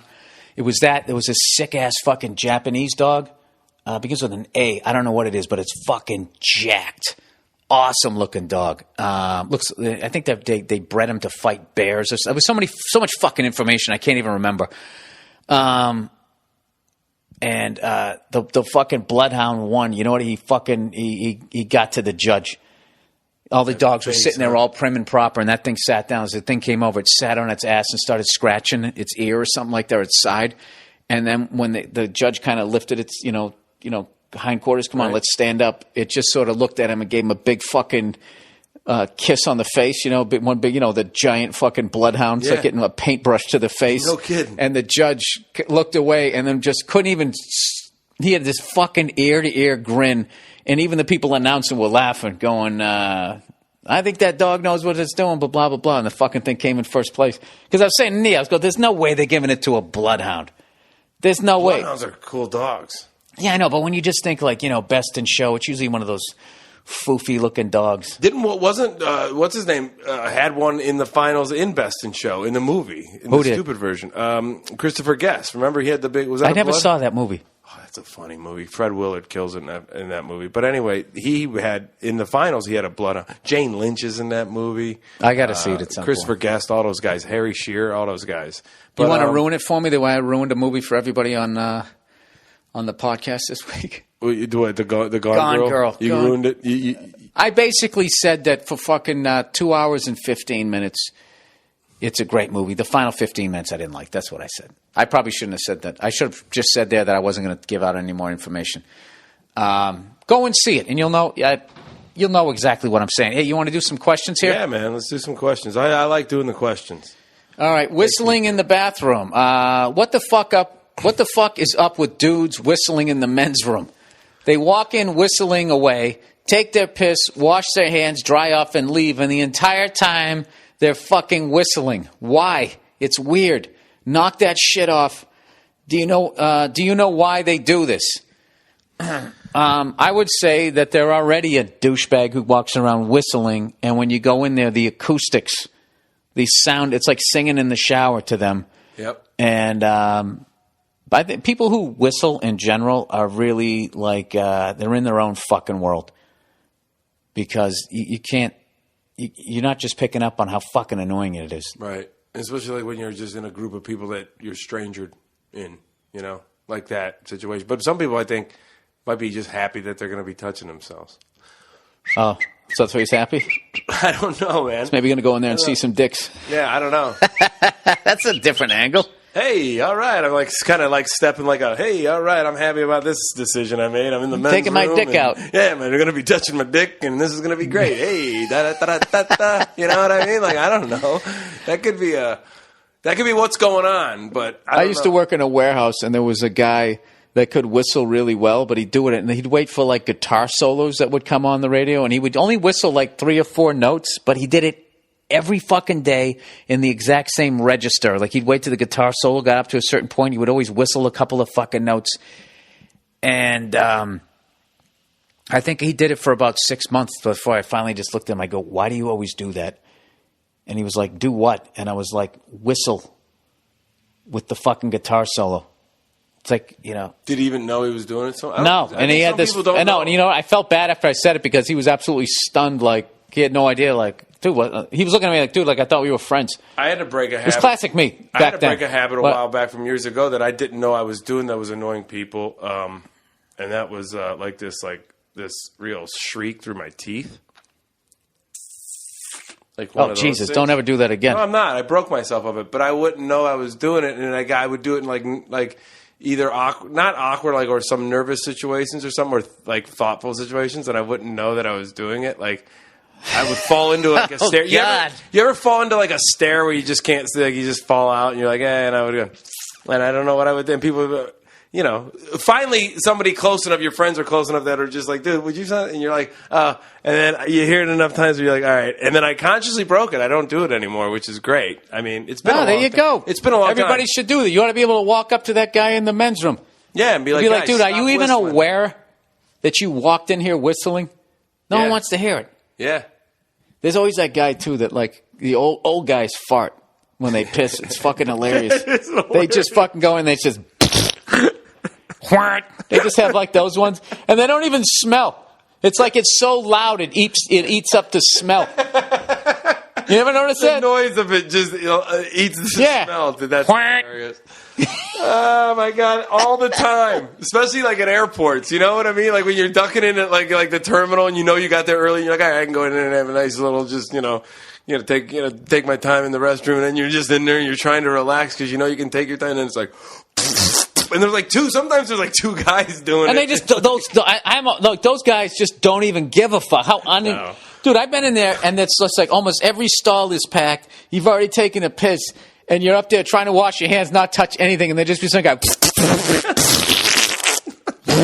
You ever seen the guy? Right? And what's funny is nobody says anything because you expect to hear it, you expect to smell it when you're in there. It's like if that guy did that on the plane, you would either die laughing or fucking punch him in the face. But in the bathroom, it's just completely acceptable to just... It's just nobody gives a shit. And what's so funny is you're in there and there's literally a complete stranger like 6 feet away just shitting. And what you're smelling is the air that's been up his ass. And you just don't even give a fuck. You're just like, yeah, I'm in a men's room. That's just what it is. And then you go out to fucking, a Chick-fil-A and you get a sandwich and you act like it never happened. Oh my god, dude, I'm dying right now. Yeah, it's fucking unreal. Oh my god, that's hilarious. Totally acceptable. All right, you ready for another one? That's worse than our experience in the steam room in fucking San Francisco. Oh, Jesus, you're here. We can talk about this. Oh, my God. That Asian guy, then he started cleaning his feet. Remember that? Oh, yeah, he started doing his feet. I thought he was giving himself a pedicure where he was doing that thing off the heel. And he was getting the dead skin off his fucking... And he was just letting him swing around. He just had he was almost like opening his thighs. It was very disturbing. I just think it was like a...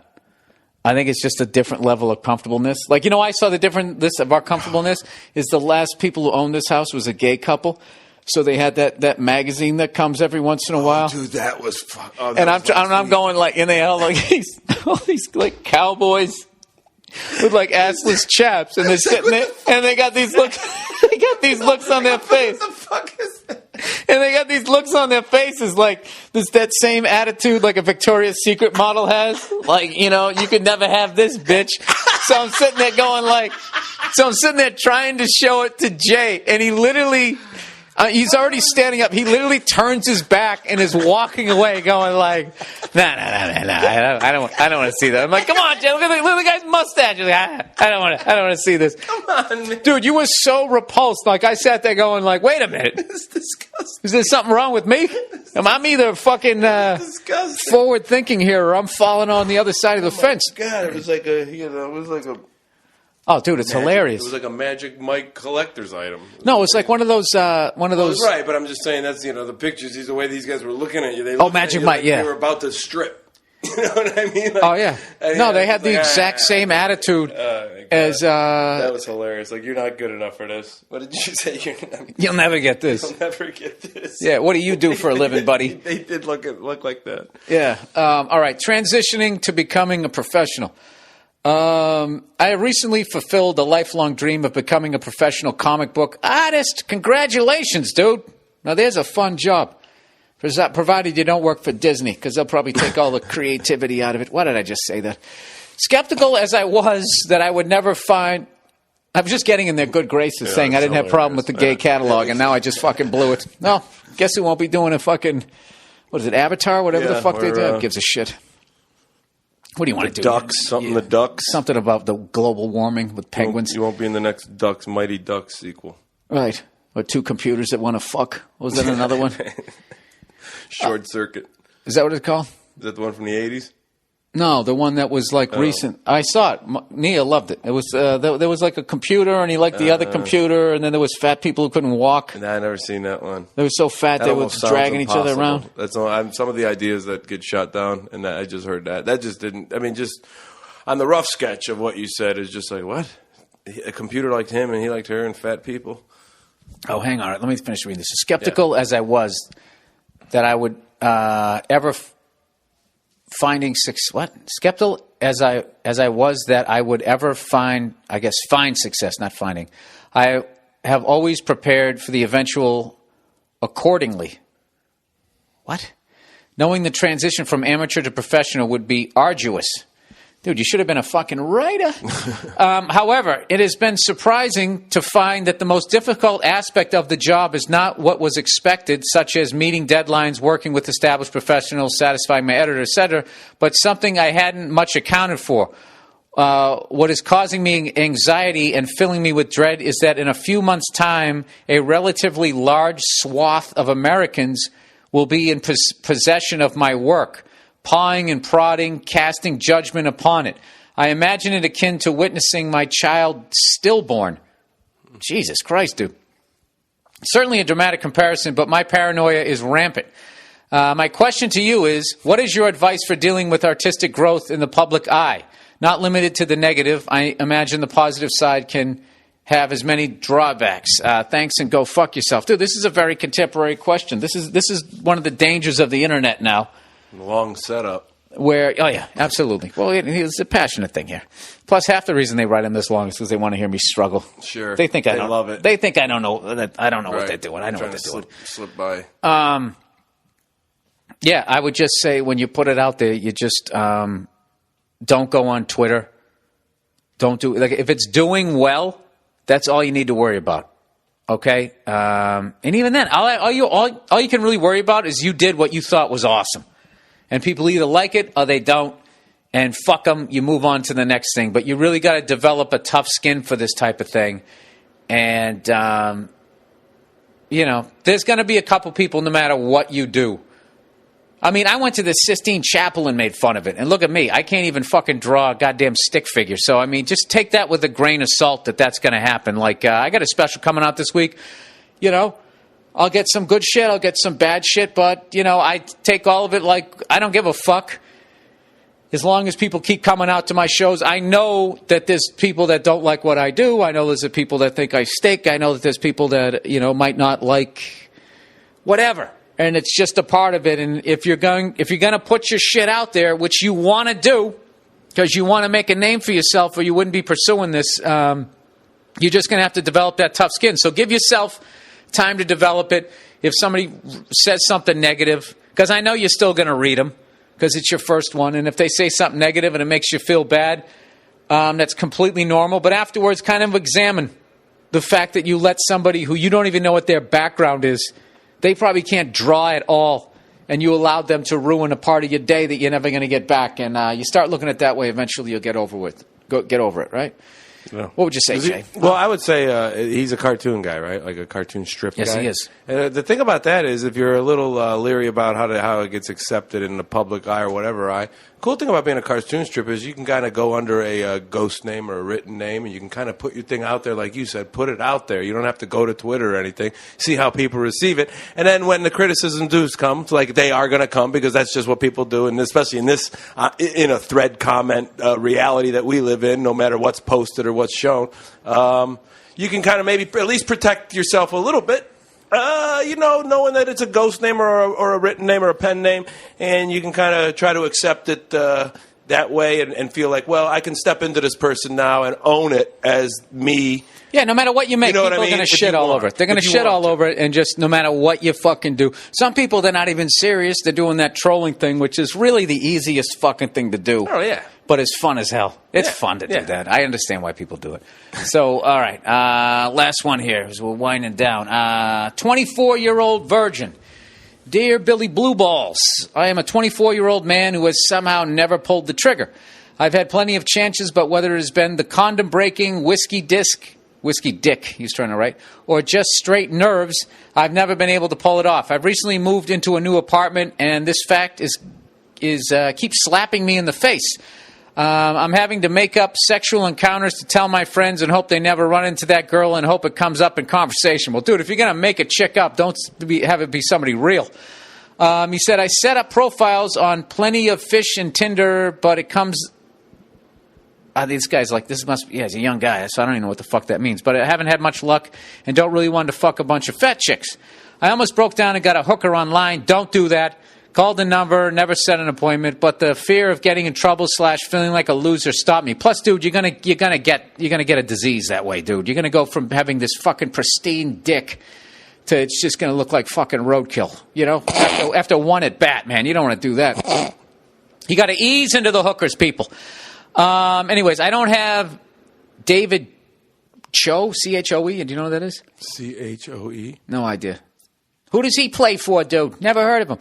I don't have David Cho type money to go on a traveling whore venture, and I'm getting sick of failed attempts, whether they are online or in person. I feel as if it is affecting my confidence with women and my life in general. I realize that whoever I bang first, I'm going to be awful. That has influenced who I would approach because I wanted to spare myself the embarrassment of the potential situation. What do you think is the best thing to do? Keep trying to get normal girls or just go on the back page of Hotel 6 spending spree? No. From one Irish guy from Mass to another. Love the stand-up podcast, and thanks for the advice. Go fuck yourself. I would say you got to get out in front of this, son. You got to come clean. Like, you're so ashamed over something you shouldn't be ashamed of that this is causing you to do something you don't want to do, which is go fuck a hooker. You don't want to do that. That's going to be horrific. You could get arrested. You could get a disease. You could get a disease and get arrested. It could turn out to be a dude. It could be, there's a zillion fucking things traumatic that could happen for you. So what I would do is just fucking, so stupid, but just be yourself. This is you. You're 24-year-old virgin. I don't know why it hasn't happened. You put it out there. It's actually a confident fucking move. Don't tell it to some blabbermouth cunt. Just approach a woman that you actually are attracted to. And like you actually like who she is. That's the one you want to be with, okay? You don't want to be with some fucking, I'm like, what the fuck are you doing? You don't want to be with some cunt like that, You might go from a virgin to, you get your first murder in there. That seems like one of those things. You're a 24-year-old virgin. You'd accidentally push her too hard and she'd whack her head. Oh, my God, get up. Sure, he had a motive. This guy could never get laid. You know what I mean? Like, and they bring you in. The guy's breaking you down. You never had sex, did you? Did you? Took all the other ones out on her, didn't you? You know what I mean? Like, yeah. No. I want answers. Exactly. Yeah, I think be yourself, but here's the thing is I think this guy's a little concerned about like how he's going to perform too and what the girl's going to think of him. So that's why he's thinking he's in the hooker realm. Like it's like they're paid not to laugh at me. You know what I mean? Like it's almost like it's sure sex and I can kind of figure my way out. They're not going to teach you anything either. They're just going to fucking lay there. Right, but he's maybe thinking that. Right. That's why I say the play is you're 24. If you got some friends or whatever the story is or wherever you hang out, you might like have a favorite bar or something to do. Listen, it may sound a little shallow, but if it gets you through what you're going through, which I think I know what you're going through, is find out who like the like in your age group because they are like the loose girl, like without being a prostitute, like the chick that's been banging some guys around the scene for a little bit and not really. No, I'm serious. Like this is a way to. That's the way he'll get laid. This is a way to get a real person without all that other stuff. Still kind of be yourself. You can even. But he wants to keep the fact that he's a virgin under wraps. That's fine. This girl's not going to keep. You think that girl's going to keep her mouth shut? No, but you don't even tell her. You just go into it with a little bit of confidence. Because that's why I say do the whore, because she's going to help you figure it out. She's enough of a kind of a loose girl to just. So you're saying he just sits in a chair, takes it out, and goes, get on. So then she's got to handle the fucking entry there, so he won't fuck that up. He just sits. That's what you do. You go out and you buy a throne at a fucking yard sale, right? You get one of those biggie crowns, and she comes over, right? And you just fucking Herman Munster. That's what you sound like when you're doing that. Lillian. I look. Well, this is the first thing I do. Stop being so fucking hard on yourself, and it's not that big a deal. It really isn't that big a deal. And if you told your friends, if they laugh at you, whatever. Guys break balls, but they're going to try to help you. They're going to try to fucking help you out. But there's always going to be a couple of douchebags. And who gives a fuck if they go and they say, who cares? Half the fucking people at 24, not even half, most of them you're never going to fucking see again. Exactly. That's why I'm saying. Take your dick out. No, I'm saying that, in a perfect world, Bill, you meet a really nice girl, you are yourself. Yeah, that's a perfect world. It's a movie. It's a movie. Listen, and you're still 24. That's going to happen a little later down on the road. You're going to be an experienced, confident guy, and you're going to meet the right person. You're going to be able to really be yourself. In this instant, to get this thing out of the way, you got to, like you said before, you said you got to get out in front of this thing. I say you got to put it behind you in a sense. sense too, because it's like you got to be able to pick it up and move on and go to the next, Have the condom on when you walk into the bar. Well, I'm just saying, next stage of your life, I say start finding out, like hanging out with them a little bit, like cute girls that are just kind of out there having fun. They will hold your hand through the fun, man. I'm telling you. You won't even have to tell them that you're a virgin. And guess what? At the end of the day, you won't have to tell anybody you're a virgin because you won't be a virgin anymore. Jay Lawhead, ladies and gentlemen. Jay Lawhead will be performing at the Lorraine Palace Theater, December 27th. Tickets are online. If you go to my website, actually, you can go to jasonlawhead.com because the ticket link's kind of long. There's a banner at the homepage. You can click on the banner. It goes right to the site. We got like a group pack for holiday pack for a little discount if you buy a certain amount, but they're $15 a piece. It's going to be a great show. December 27th, hometown. What time? 8 p.m. 8 Doors p.m. open at 6:30. Lorraine, Ohio, man, and it's the release of my debut CD, You've Never Heard of Me, which I'm excited about putting out and putting that material behind me, too, man. So I am as excited about that show as I am seeing what you're going to cook up this year at the Rose Bowl. Yeah, ribs, buddy. That's bison burgers in the morning for Gotta start with the omelets. Omelets, and then the bison burgers in during the that middle part, and then the feast before kickoff will be ribs. Oh, it's going to be unbelievable. And then I got the Cuban cigar hookup. Oh, it's going to be ridiculous. It's gonna. That's Bartnick when he gets excited. I could drink 100 of these. All right, that's the podcast for this week. Hope you guys all had a happy Thanksgiving.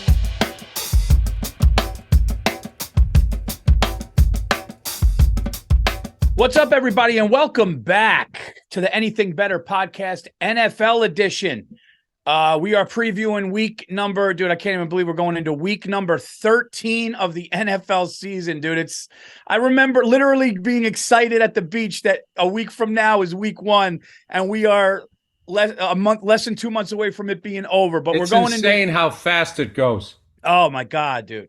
We are ready for week 13. We're going to talk about everything that happened in week 12. But first, we got to talk about our great sponsor. It's the BetMGM.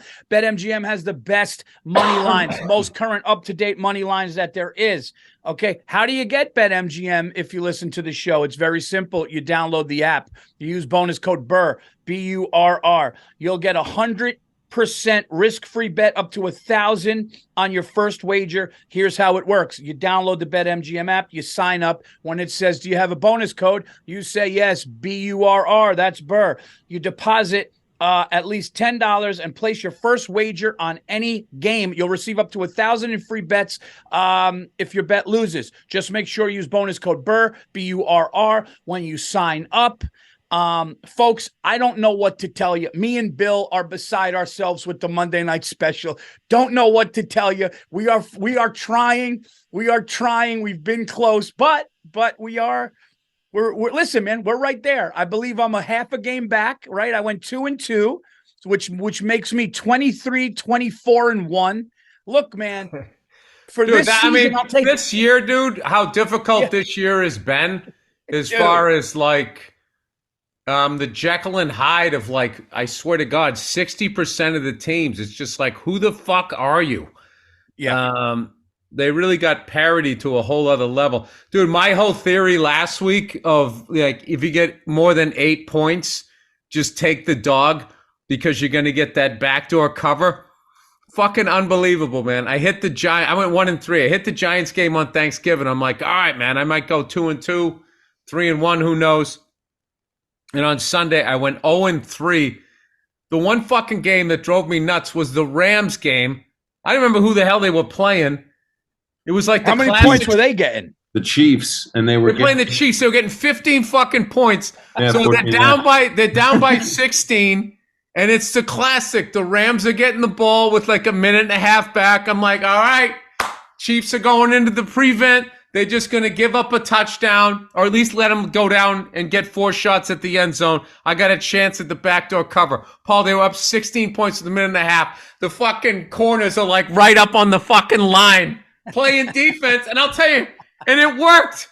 They had like a 3 and out. They didn't even get a fucking first down. And I'm like, yeah. It's like, well, I can't, I feel like the Monday night special. Anytime we go under, it goes over. Anytime we go over, it goes under. Dude, Paul, right now, I am a fucking cornered gambler in the dark. just swinging wildly, trying to catch the book, and he's got those fucking night vision goggles. I'm getting the shit kicked out of me. I feel like every time you've taken the Giants this year, they've got a win for you, right? I haven't taken them much, but I feel like they have. Yeah. I feel like they have. Yeah, it's a weird, dude. I don't know who the Falcons are. I don't know who the Saints are. I don't know who, dude. This is just the fucking Falcons. They had the goddamn ball. They gave him the whole fucking backdoor cover. And dude, what would they be doing if they didn't have their destiny in their fucking hand and they just throw a pick or take a fucking sack? I should have known better. I love Marcus Mariota. I think he got benched early in his fucking career. The guy's showing that he can play. But good Lord, dude, the Falcons are the Bermuda Triangle of the NFL. You go down there, you don't know people just disappear. You know what, dude? I got to tell you something because this is the first time I ever saw this. You know me. I'm a positive. I hang on to a player. But no, he's all right. He's good. When Brett Favre went to the Vikings, dude, he's having a good year. Tom Brady? No, dude, listen. It's a Vinny Testaverde 43. But for the first time, I saw a guy last week that I know is done. And I mean, when I tell you he's done, he's done. He made something. First of all, he was like nothing in the first half. And then he did make some passes in the second half. No tank left. And I think that's why he got benched. But I think I watched Matt Ryan in his last season. It's a fucking wrap, dude. You just watched it. They were like trying to, dude. He went like first pass, almost pick, second pass, pick, third pass, nobody was there. Dude, Troy Aikman was like trying to, they were just like, yeah, well, it was like, he slings it. He's not afraid to sling it. And listen, Matt Ryan, I would say, would you say great career or good career? I think he had I don't think he had a Hall of Fame career, but he had a great career where it's just like, dude, he played for the Falcons. Yeah. Okay. And the guy was really successful. And so much of it is who you end up with, because one of the biggest curses in the NFL, at least back in the day, I don't know now with the parity, but back in the day, is if you were the number one quarterback prospect coming into the draft, you were going to go to the worst team in the league with no offensive line, and you were going to take like 10 years of punishment in 3 years. So that's why a few guys, Elway, Eli, I think, and guys going, I'm not fucking playing over there. Let me ask you a question, Bill. In your memory, who's the guy that you remember watching going, we're not going to see him next year? Do you remember as far as quarterback? Oh, what you mean? Like it's towards the end of their career? Like you're watching them and you're going, yeah, dude, this is not the same guy. I think he should retire. Like you're watching it though, like real time. You're watching a game, going, oh, dude, that's not the same guy. Who would you say? I don't know. No quarterback really sticks out. I would say, because dude, this now, ever since the age of like PEDs and shit, yeah, like there's guys, they start to dip and then they come back for like 3-4 years, which is just a clear sign. Yeah. I can tell you this, dude. You hit 37 and you're going down. It's a greased hill unless you go to the pharmacy. Do you want to hear somebody's list of top athletes who should have retired earlier? Yeah, go ahead. In football? Okay. Well, this is all sports. This is the only way I can find. But the number one, and we don't have to all of them because there's a lot, but Michael Jordan. I don't know about that. Brett Favre, Jerry Rice.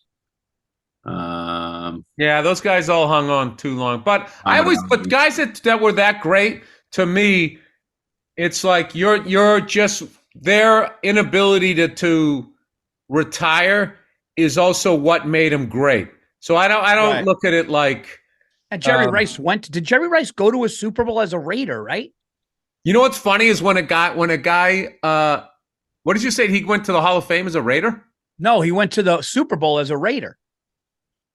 Which is really which is not talked about, but him and Tim Brown were Raiders and Rich Gannon was the quarterback and they went and lost the Super Bowl.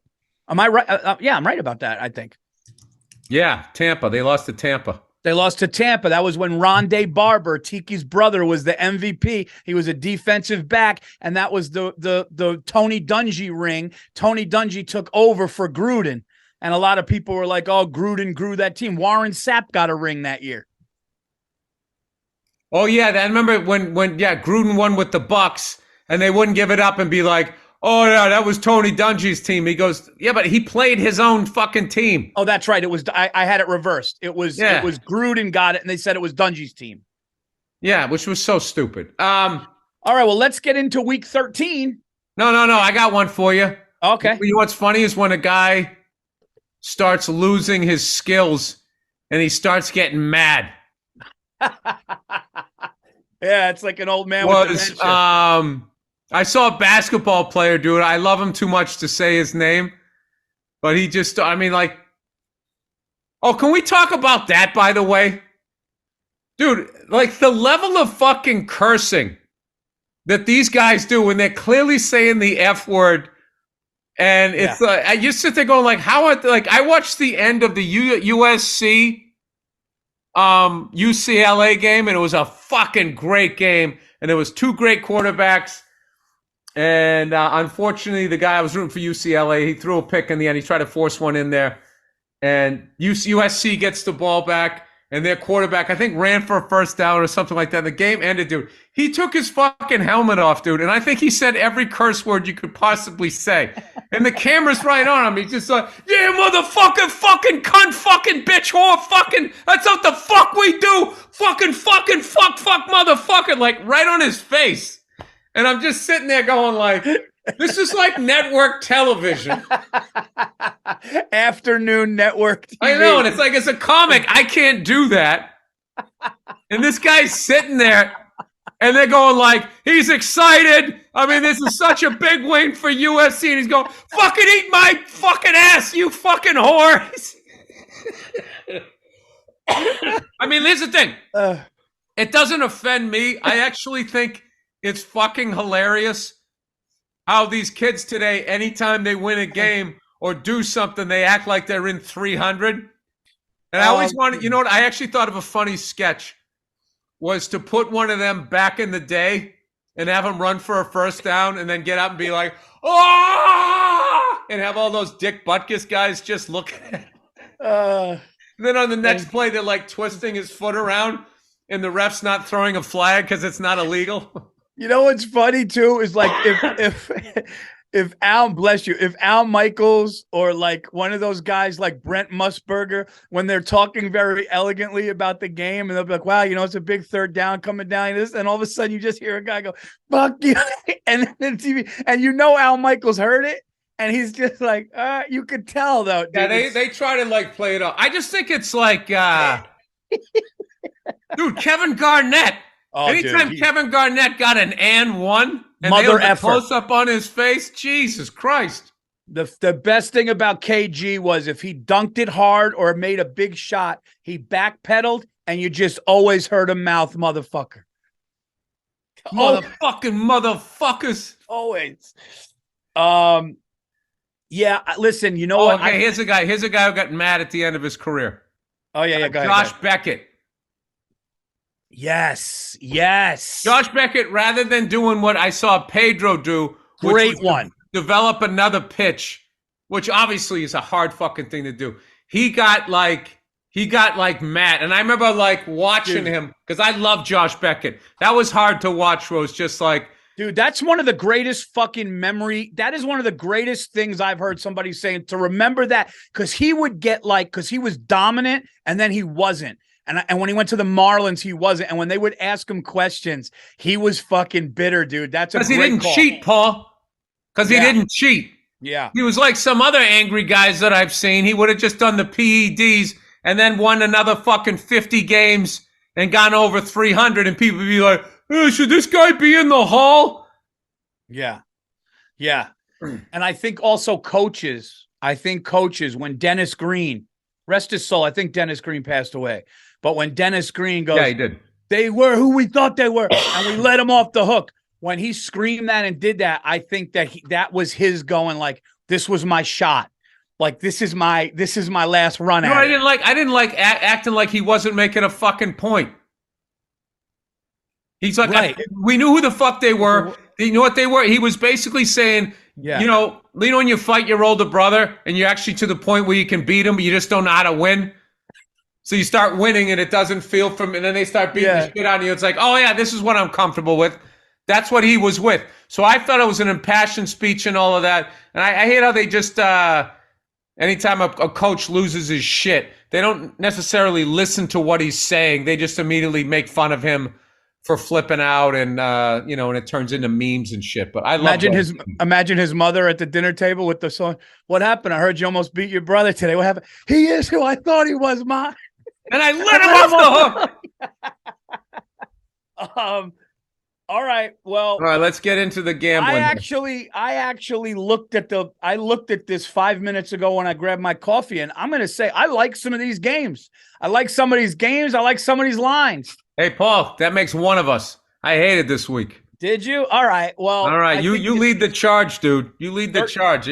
Somebody's got to beat the book. It ain't going to be me. You know, as I was scrolling and I saw the one game that hit me first that I really like their chances. I'm going to go. It's week 13, so I do get the first pick, right, Andrew? Just double check. Okay. I'm going to take the home Vikings. I like the home Vikings. I know they're given 3 points, but you know what? The Jets are in disarray with the quarterback. They benched their first-round pick. They got this kid, Mike White, who's good, but he's also now going into a hostile environment. And let's be honest, the Vikings are a better team. By 3, I like that. I see if I lose that game, I think it would be a push instead of a loss. There you go. I'm taking Vikings minus. I like that too, because I think when the Vikings got smoked by the Cowboys, all of a sudden everybody just flipped and said they stunk. Yeah. Which I don't think that's the case, because the Cowboys are now not invincible. I like that pick. God damn it, Paul. I like that goddamn pick. I got like 8 games in front of me right here that I would put money on, and I don't know which one's going to pop out at me.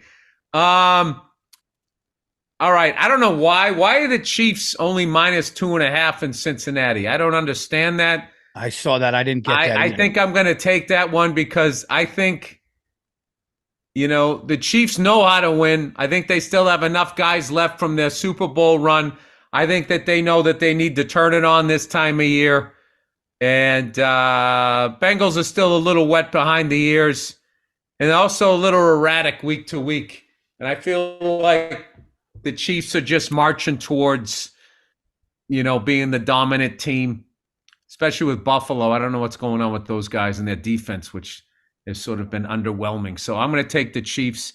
Lay in 2.5, Paul, going into Cincinnati. I'm going to say they're going to lay off those wonderful ribs that they make in that incredible city, and they're going to come away by 3. I love that pick. Miners Cup. That's a great. It's one of those picks where it's like gun to your head. That's what you would take. All right, look. Early on, I took my Giants, and it was good for me twice, I believe. Then I didn't want to touch them against the Lions because I know my team. It's like you're talking about some chick you used to hook up with. It was good for me twice. Next time I'm hanging out with her, she's just like a cunt. She had like that red wine, gray teeth and stuff, just stuff. But I think that the Giants have back-to-back losses, and this is another division game, and it's at home, and they're disrespected. The last time the Giants had a winning record and they're a dog at home, that's talked about in the locker room. I'm going to take my New York Football Giants having to beat the Washington Commanders. They're getting 2.5 at home. They got to make a statement and start winning. So, look, it's a big part of their season now, especially to get in the wild card. I'm going to take the Giants plus 2.5. All right. I like that. I like that pick. All right. I'm a little confused about Paul, I'm a little confused here. I'm a little confused. What I'm going to do next. I don't know. I've been betting the Titans all year, and they've just been good to me. And I know the Eagles are a good team. I know that they're home. But I just think Tennessee, I just like that organization. I like their coach. And they're getting 4.5. If it was 3, I'd go Eagles. I like the 4.5. Titans obviously have a running game, right? That fucking lunatic's not hurt this week, is he? I don't know anybody's name anymore, Paul. I shouldn't even be doing this. I'm going to go with the Tennessee Titans. Getting 4.5, Paul. Nice little balanced attack, all right? I took a favorite. Now I got a dog. Yeah. I saw that game and I was like, that's a tough line. Hey, it's a rough one, Paul. It's a rough one. Okay. A game that I find interesting, dude, is the Niners and Dolphins. That's another line. The Dolphins are good, man. The Dolphins are What about good. that 49ers defense, dude? Good defense. Does a good defense, Paul Verzi, does a good defense still beat a good offense? I was looking at that one, too. I like the Dolphins, but San Fran's got a great offense, too, dude. And they got an Italian at quarterback, Paul. What are we doing here? I'm going to take the Miami Dolphins getting 4. Oh! I know it's a big one. It's a big one. Hey, that's what she said.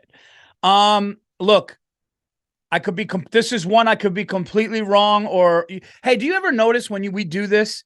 Do you ever feel like you're going to be right or wrong with your pick in like the early second quarter, like beginning third quarter? Like you get a sense of the game or no? No, I did get a sense of the game of the Falcons game when you texted me, hey, that Falcons pick looks great. I immediately thought, well, I just lost that fucking game. Can you believe that, Andrew? I couldn't. Who does that? The game is going on. I'm winning my bet, and he texts me, hey, your Falcons pick looks great. Tear up the tickets. Tear up the tickets. You gave me the mush on that one. Okay, hey, it's over. No, don't even look. I love don't even look. Don't even look. Don't even look. By the way, is there anything funnier than a horse race bettor watching the thing and having the up and down emotions? Might be one of the funniest things I've ever seen. There's a sadness. It's really being romanticized. Degenerate gambler, horse and dog track people. There's a fucking sadness to that, dude. Because there's a game every day of the week, dude. And you only get paid once a week. I don't know, dude. That Miami one is my wild card. I'm scared of it. But go ahead. What do you got? I'll say this. I think that's going to be a great game. All right. That's going to be a great game. I think that's going to great offense versus a great defense, and with all these rule changes, Paul. And also, Paul. Hey, you know something though?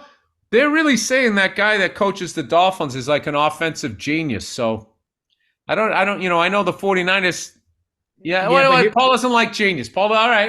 No. Here's why. Because they did that with the Jets, man, genius, and then that went to shit. Wait a minute. Whoa! Don't fucking put him in with the goddamn New York media. New York media. There's a fucking rapper on the ground that can fucking make that thing. I don't mean like an MC. I mean like a fucking hot dog rapper. They can fucking make that thing look like it's the greatest thing ever. I was like, rapper on the ground. I was like, who's rapping on the ground? I was like, rapping on the ground. Is this some new genre, Bill? Don't push me, cuz I'm close. Who's your third pick?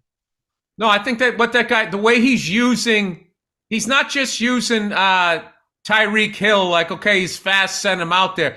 He's using his speed to get this, to fucking not only get the other guy open, to get Tyreek more open.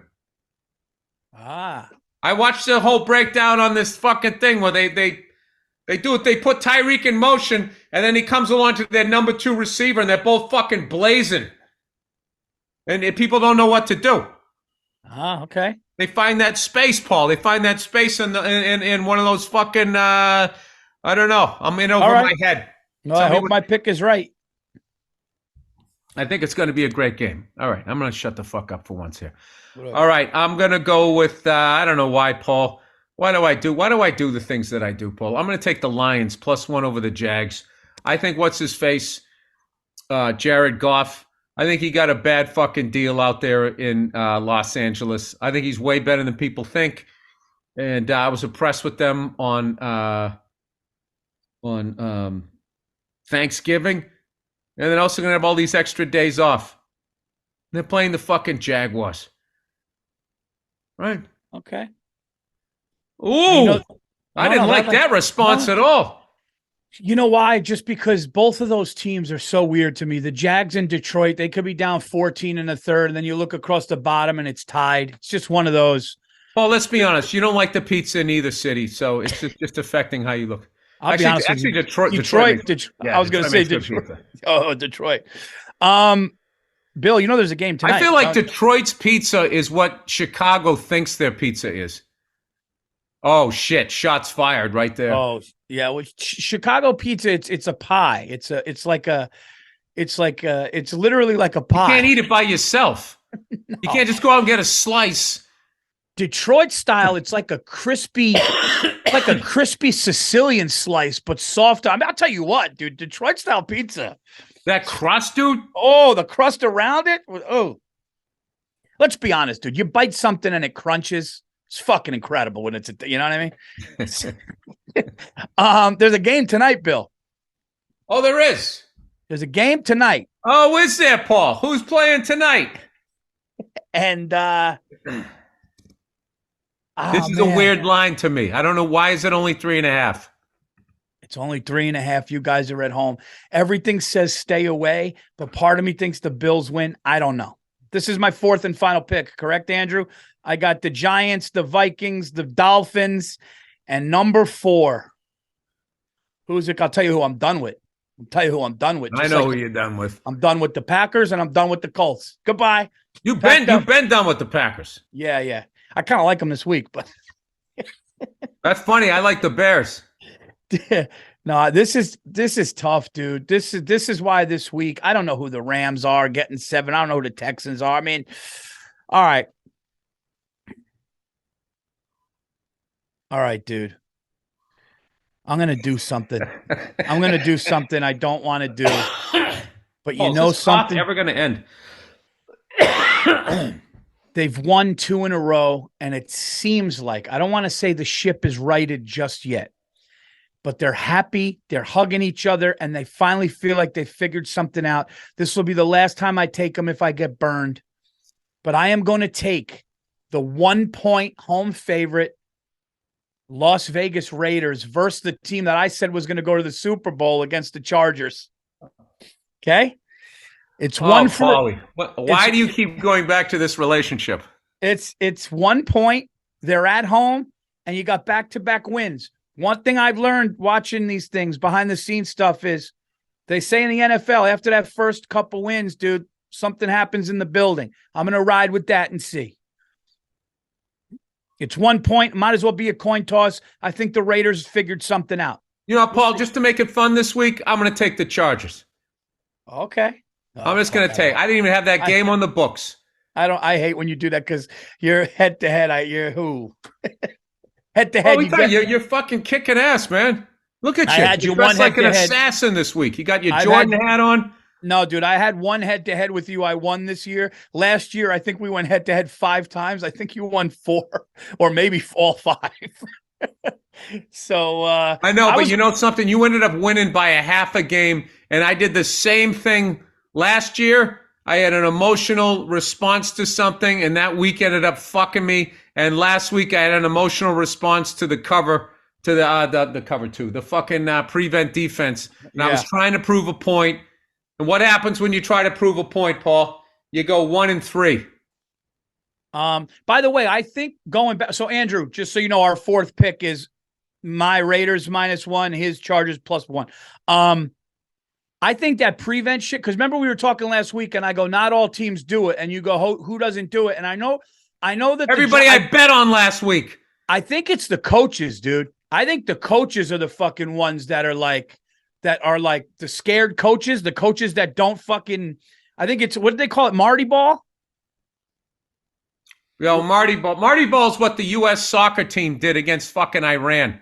I don't know why they. By the way, let's talk about that for a second, dude. Did you watch that game? Dude, I've watched every minute of every World Cup game, and I'm so. By the way, the captain, shout out to Tyler Adams, the captain, 23 years old, went to high school with his mom. She was a year older, and his uncle was in my grade. And this kid is 23 years old. He's the captain. He's playing phenomenal. Dude, if you watch, I watched every minute. We actually, if you look at the shots on goal, the first half, they couldn't even touch the fucking ball. Dude, they got into that scared. They got into that scared thing where I thought Iran was going to score. But you can do that in soccer, though. There was a fucking team in the Premier League, Arsenal. They used to sing 1-0 Arsenal. They go up 1-0, and then they just go into this fucking defense that you couldn't beat. It was frustrating as hell to watch. Dude, the last 5 minutes, I was jumping out of my skin, dude. I was like, because if they tie, they're out, and I was like, but I got one for you. Oh, I got one for you. I don't know. It'll be on BetMGM. Maybe you could do a Paulie pick on BetMGM. I'm putting out. I mean, I don't want to jinx anybody. I'm betting that U.S. beats the Netherlands. I think we're gonna go to 8, dude. I think, and here's why. I'll just give you my reasoning. That game's Saturday, right? That game is Saturday at 10 a.m. my time. 7 a.m. your time. Dude, we played England, who's the number 5 team in the world. We had way more shots on goal. We looked like if you watch that game, even though it ended in a tie, if you watch that game and you just had to choose who won, I think we clearly won. Wales got that goal late against us. Dude, we look really, really good, man. Can I ask you a question? Have we ever beaten England in the World Cup just in a match? Andrew, you could probably figure that out now, but I think that was the first time we've beaten them, or at least in the last. That would be like when we lost to Australia in that boat race that no one also doesn't give a shit about in this country. Hang on. I got one for you, Bill. What's that? If by some crazy chance, okay, if all of a sudden this young U.S. men's football club, if this men's U.S. national team, by some crazy miracle, gets through Netherlands, gets to the 8, all of a sudden, penalty shots to win, gets to the 4, and pulled this off. Let's just say the United States wins a World Cup. Let's say that's bigger than the 1980. Do you believe in miracles, right? No. Okay. No, because that was amateurs playing a professional fucking team. Okay. We were amateurs. They didn't have an NHL over there, so they had all their Gretzky's and Lemieux playing against guys. Dude, like most of those guys didn't even have an NHL career. No, I'm asking because I don't know, but like I was saying, like if we played Brazil or like Ronaldo. And only because people shit on American. Never had a Cold War with Brazil either. It's completely different. Rocky never fought a guy from Brazil. There's a reason for that. So the all-time record. Rocky's next nemesis is from Portugal. No, I think it would be hilarious if we won the World Cup. The complete lack of people showing up to the championship parade. I was joking on my podcast that it was like a WNBA championship parade. That reminded me of the SB joke, or we were whatever. I sent one in or something. It said, after the LA Kings won the Stanley Cup, the streets of Los Angeles was filled with people saying, "What's going on?" No, what happened? Oh, what happened? Yeah. All right, Bill, it's time. I almost feel silly doing it, but you know what time it is. Can I give you the record? England, USA. It's all-time head-to-head. England has won 8. USA has won 2. There was one draw. England has scored a total of 39 goals. USA has scored a total of 7 in all their matchups. When was the last time we beat them? The 1940s? After they were bombed by Germany? Jeez. England. We came so close when Pulisic hit the top bar. I think it's called the crossbar. At least it is in hockey. Isn't it crossbar football? No. It's a goalpost. June of 93. I think a crossbar in general on goals is just the one that's horizontal. On top, yeah. What year? June of 93 is the only one I could see. It looks like I only see one. June of 93 is how many years? Oh, geez, dude. I can tell you this, too. We haven't beaten them since I've been paying attention. Which I don't really pay attention, but I mean, like. All right, Bill, we got to win people some money here, and you got to do. You know what time it is. Don't put the pressure on. We don't have to fucking do anything. They're big boys and big girls out there gambling. All right. And by the way, if you're we're getting 3/4 of the fucking pick right. So somebody, if they just zig and zag here, maybe you'll fucking get it. God knows we haven't. All right, Bill, you got to sing the song though. I mean, it's not a. Sorry. It's going to make me have a coughing fit here. All right, let the midnight special. Midnight? Oh, sorry. The Monday night special. Well, that's the song. Win some money for you. That's the song I'm doing. Let the Monday Night Special. All right, hit once this year. We have the New Orleans Saints going to Tom Brady's home in Tampa, playing the Bucks. It is -3.5 for the Bucks. The under/over is 40.5. Oh boy. Well, I think we could say Tommy to throw one. Yep. All right. Definitely that. Brady to throw one. That one I would, guys, that one They had a bad week last week. Let's take the fucking over. Let's say Tom throws one. And I don't know. Tom throws one, the over. And do you want to give the Saints the points, or do you think the Tampa wins the game by 4? Oh, that's what we say. I was going to say that kid Kamara scores one.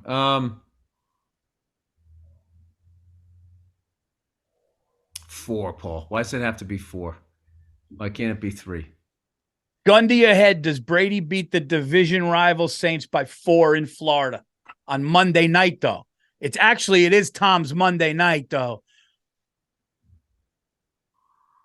Yeah, I think he does. You know, what's weird is we had that whole conversation earlier about playing too long.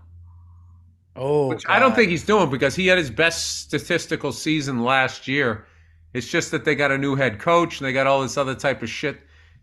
And he's dealing with, By the way, the clock management of the new coach, I don't know if you saw that game, but he let the time go down and it was bad, dude. That Todd Bowles guy blows my mind at the pro level, where I feel like to even get the job, one of the first things you should know how to do is manage the clock. Yeah. Right? I mean, that's kind of like, by the way, you got to know how to yell at an official, to get him to maybe give you a call and not get a fucking technical or thrown out of the game or a flag or something like that. There's certain just shit you should know how to do as a coach. And one of them is manage the clock, Paul. Paul, that's like you not being able to get the fucking mic out of the mic stand. What the fuck are we doing? Dude, did you hear what Jeff Saturday said when they were like, a lot of people are upset that a coach that's been coaching for years in the NFL didn't get the job, and that you were just a player and you've never had one coaching job in your life, and now you're the head coach of the Colts. And he goes, look, the one thing that I do have, though, is I've just been a passionate – he goes, I've played here and I've been a passionate fan for many years of this team. And it's like, yeah, so have the fat fucking dudes in the upper deck at Giant Stadium. You're going to throw a headset on that? He could have given a better answer. It's like, how about I played the game in the trenches for 15 years? Yeah, at that point, go to fucking OTB and put a headset on one of those fat fucks.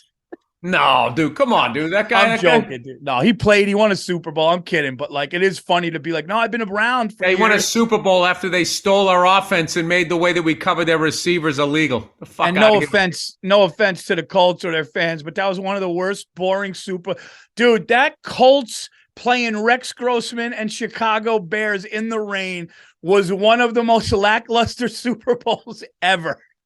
It just was, dude. It was a rough one. Okay. Yeah. Hey, just for shits and giggles before Rex we get Grossman was the quintessential Chicago Bear quarterback draft pick. That game was so bad. Andrew, tell me who the performance at halftime was, just to see if it puts a ribbon on it. If it's like this will be bad, dude. If it's like Katy Perry, no offense. Hey, no offense. Just who was it?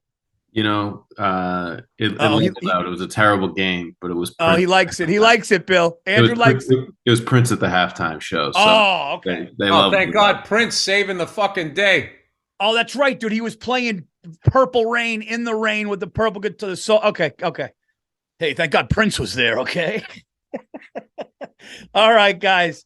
So Monday Night Special will be Tampa to win by 4. The line's 3.5. We're going to take Brady to throw one, and we're going to take over 40.5. So 41 points total. I think we can do that. They got Kamara on the other side. There you go, everybody. This has been NFL preview week for the Anything Better podcast. Number 13, going into week 13. just go to the app store and get the BetMGM app. Download it. Use bonus code Burr, BURR. Put in at least $10, and you'll get what, $100 up to $1,000 in free bets, right? You seem there distracted during all of that, Paul. No. I'm just making sure No, you know what it is, dude? I'm gonna start taking the password off the iPhone. You know, it's like every time I go into my iPhone, I got to put a password in it. It's like, you know what I mean? You got to put buttons and stuff, and it's just. When was the last time you caught somebody, Paul, going through your phone? Never. I'll tell you another thing I don't do, even around people that I love. I don't leave my phone in my jacket. No matter what I do, it's there because somebody's going to look at it. Somebody's going to try to. Nobody knows touching it. Yeah. So there you go. I leave my phone laying all over the house. I fucking hate the thing. There you go, guys. Download the app BURR. Hope for the code, and hopefully we hit with the Monday night special. I like our chances this week. There you go. We're out of here. We got a puncher's chance. And good luck to you, Bill, tonight with your Patriots versus the division rival Bills. You too, Andrew. The only luck I need is figuring out how to fucking watch the game. Don't they realize the second you put it on some streaming service that I'm not going to find it? Any guy over 50 is not finding it. It's on Amazon now, yeah. Oh, it's on Amazon. Dude, I literally look at that like a fucking term paper. Like, I'll do it next week. As sad as it is to say, whenever I order pay-per-view UFC fights, my wife has to make sure, because if it doesn't go through, I just go, it's not working. And then she comes down and hits one thing and it's working. I do the same thing. All right, guys. Good luck week 13. See you guys next week. And remember, guys, to bet, you got to be 21 years of age or older to wager in Arizona, Colorado, D.C., Iowa, Indiana, Kansas, Michigan, Mississippi, New Jersey, New York, Nevada, Pennsylvania, Tennessee, Virginia, West Virginia, or Wyoming only. New customer offer, paid and free bets. Visit betmgm.com for terms and conditions. Excludes Michigan disassociated persons. Please gamble responsibly. Gambling problem? Call 1-800-NEXT-STEP for Arizona. Call 1-800-522-4700 for Colorado, D.C., Nevada, Wyoming, West Virginia. 1-800-270-7117 for confidential help, Michigan. 1-800-GAMBLER in Indiana, New Jersey, Pennsylvania, and West Virginia. 1-800-BETS-OFF in Iowa. Call or text the Tennessee Red Line, 800-889-9789 in Tennessee, or call 1-888-777-9696 for Mississippi. Sports betting is void in Georgia, Hawaii, Ohio, and Utah, and other states were prohibited. Promotional offers not available in Nevada.